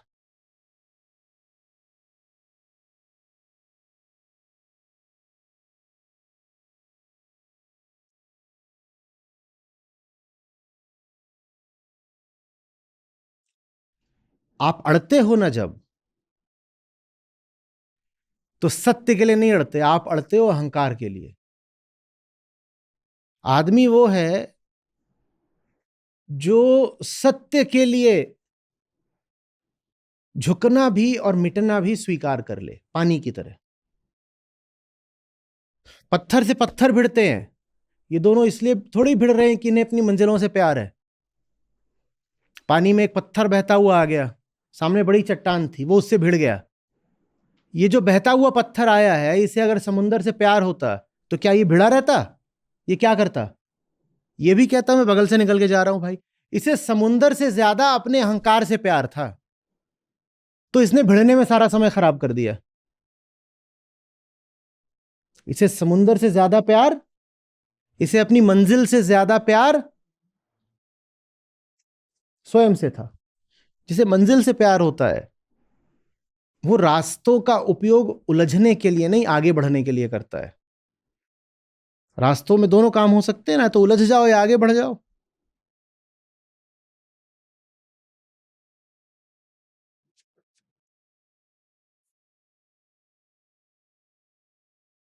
जितना प्यार खुद से करते हो, उससे ज्यादा प्यार अपनी मंजिल से करो।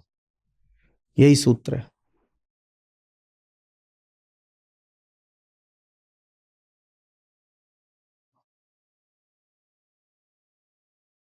आप अगर ठीक हो तो प्रकृति प्यारी है, सहायक है।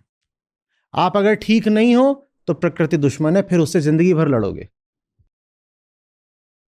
आप जिन लोगों को महान बोलते हो, उनमें से कोई भी ऐसा है क्या जो महान कहला रहा है बिना विपरीत परिस्थितियों का सामना करे? महान होने की तो शर्त ही यही है कि परिस्थितियां प्रतिकूल थीं, खराब थीं, कष्टप्रद थीं, फिर भी इन्होंने कुछ करके दिखा दिया। और दूसरे लोग होते हैं जिनके लिए जब परिस्थितियां विपरीत हो जाती हैं तो कहते हैं हाय हाय कैसा अभाग है। प्रकृति की परिस्थितियों का विपरीत होना अभाग है कि अवसर है? किसी के लिए अवसर है, किसी के लिए अभाग है। ये तो अहंकार पर निर्भर करता है। जिसको मंजिल से प्यार है, उसके लिए प्रकृति की प्रतिकूलता भी अवसर है। प्रकृति की प्रतिकूलता ही अवसर है, भी नहीं ही।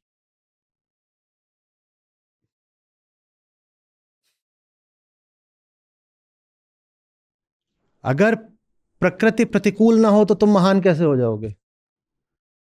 बताओ तो। ऊपर चढ़ना है, न गुरुत्वाकर्षण हो, न रस्सी में घर्षण हो, तो ऊपर चढ़ने की फिर क्या बात बची? ऊपर चढ़ने की तो बात ही तभी है जब गुरुत्वाकर्षण नीचे खींच रहा है और रस्सी के घर्षण के भरोसे रस्सी से चिपके हुए हो। और शिकायत करने वाले इन दोनों चीजों की शिकायत कर सकते हैं। कहते हैं अरे ऊपर तो चढ़ना था पर जमीन ने नीचे खींच लिया, नहीं तो चढ़ ही जाते, गुरुत्वाकर्षण ना होता तो चढ़ जाते। हम बता रहे हैं, जरा सा स्थितियां हमारी सहायता करती, ज्यादा कुछ मांग ही नहीं रहे, बस उस समय ग्रेविटी नहीं होनी चाहिए थी, खट से चढ़ जाते। और काहे नहीं चढ़े? नहीं, चढ़ तो हम रहे थे, वो रस्सी खुरदुरी थी तो हमारे कोमल हाथों में खरोंच आ गई। भाई वो जो रस्सी खुरदुरी है, उसी खुरदुराहट के कारण तुम नीचे नहीं गिर रहे हो। रस्सी एकदम चिकनी हो जाए तो क्या होगा? पट से नीचे गिरोगे। गुरुत्वाकर्षण न रहे तो ऊपर चढ़ने में कोई महानता नहीं, और घर्षण न रहे तो ऊपर चढ़ने का कोई उपाय नहीं। तो बताओ, प्रकृति की प्रतिकूलता अभाग है कि अवसर है? अवसर है ना। ज्ञानी यही देखता है। ज्ञानी कहता है प्रकृति तो जैसी भी है अवसर ही है, बल्कि जितनी प्रतिकूल होती जा रही है वो हमारे लिए महानता का उतना बड़ा अवसर बनती जा रही है। और अज्ञानी क्या करता है? वो प्रकृति को गाली देता है, वो मां से आके उलझ जाता है। वो कहता है ये रस्सी खुरदुरी बहुत है, काट दो। रस्सी तो काट दी, पर अब तू चढ़ भी नहीं पाएगा।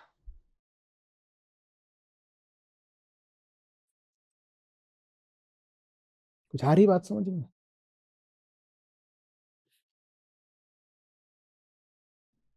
जितनी भी आपको प्रकृति की ओर से तकलीफें आती हैं, अड़चनें आती हैं, वो आत्म सुधार का एक मौका होती हैं। वो बाहर से जो भी मुश्किलें आ रही हैं वो आ ही इसीलिए रही हैं ताकि आप भीतर से और बेहतर हो सको। ये जो भीतर अहम अहम अहम बैठा है ना, इसका परिशोधन हो सके। बाहर इसीलिए प्रतिकूलताएं आ रही हैं, और जितना उसका परिशोधन होता जाता है, माने जितना वो निर्मल होता जाता है, उतना आप प्रतिकूलताओं को प्रतिकूलता बोलना छोड़ देते हो। फिर आप बस ये बोलते हो स्थिति है। अनुकूल प्रतिकूल कुछ नहीं है, स्थिति है। क्यों नहीं बोलते अनुकूल प्रतिकूल? अनुकूल भी किसी के लिए होता है, प्रतिकूल भी किसी के विरुद्ध होता है। जिसके लिए अनुकूल था और जिसके लिए प्रतिकूल था वही गया। तो ना अनुकूल है ना प्रतिकूल है, बस है। बस है, जो है बस है। लेकिन वो बात की बात है। अभी हम जैसे हमें कुछ अपने लिए मुनासिब लगेगा और कुछ हमें अपने लिए बड़ा प्रतिकूल लगेगा, मुश्किल लगेगा। जब मुश्किल भी लगे तो उसको अवसर मानिए। मुश्किल को काटने का अवसर नहीं। और आप जब ठीक हो जाते हो तो मुश्किल मुश्किल जैसी लगती नहीं। आप जब ठीक हो जाते हो ना तो मुश्किल मुश्किल जैसी लगती नहीं।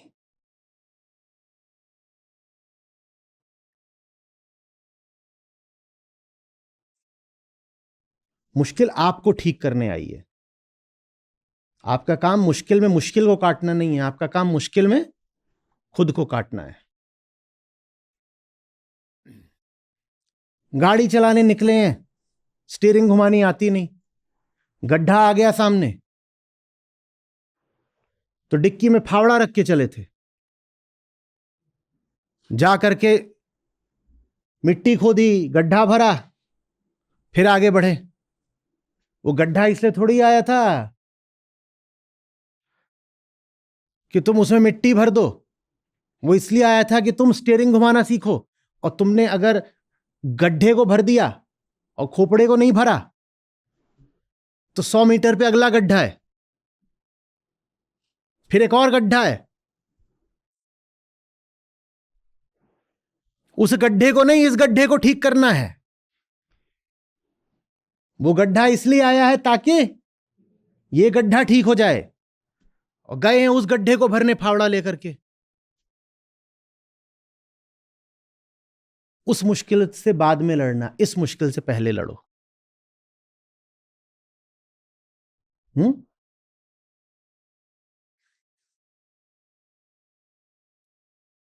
और इस मुश्किल से लड़ लो तो फिर कई बार उस मुश्किल से लड़ने की जरूरत बचती नहीं है। इस मुश्किल से लड़ लिए, स्टीयरिंग घुमाना सीख लिया, अब आगे अगला गड्ढा, अब क्या करना है? स्टीयरिंग घुमा दो जरा सी, और क्या करना है? तो अब मुश्किल मुश्किल बची, अब मुश्किल मुश्किल रही ही नहीं। ये मुश्किल इसलिए आई थी ताकि आगे की मुश्किलें आपको मुश्किल लगे ही नहीं। बस आप उस गड्ढे से भिड़ने की जगह इस गड्ढे से भिड़ जाइए। किसी को पाए ना भिड़ते हुए दुनिया से, तो ये बड़ा सुंदर है। निग्रहम निग्रह किम करिष्यति। गलत जगह भिड़ रहे हो, उतना ही मत बोलिए, बस किम करिष्यति। क्या कर रहे हो, ये गलत लड़ाई लड़ रहे हो, फावड़ा डिक्की में डालो वापस।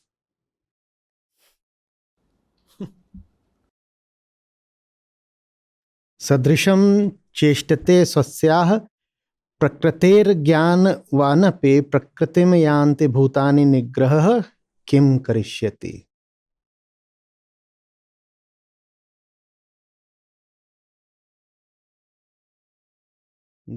जिनको बेहोशी के ज्यादा दौरे वगैरह पड़ते हैं, अपनी दीवार पे लिख लो किम करिष्यति।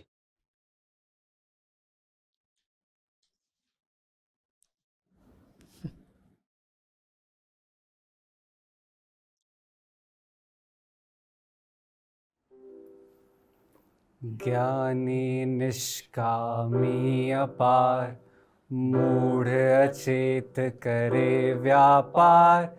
ज्ञानी हो अज्ञानी हो, चले सब प्रकृति अनुसार।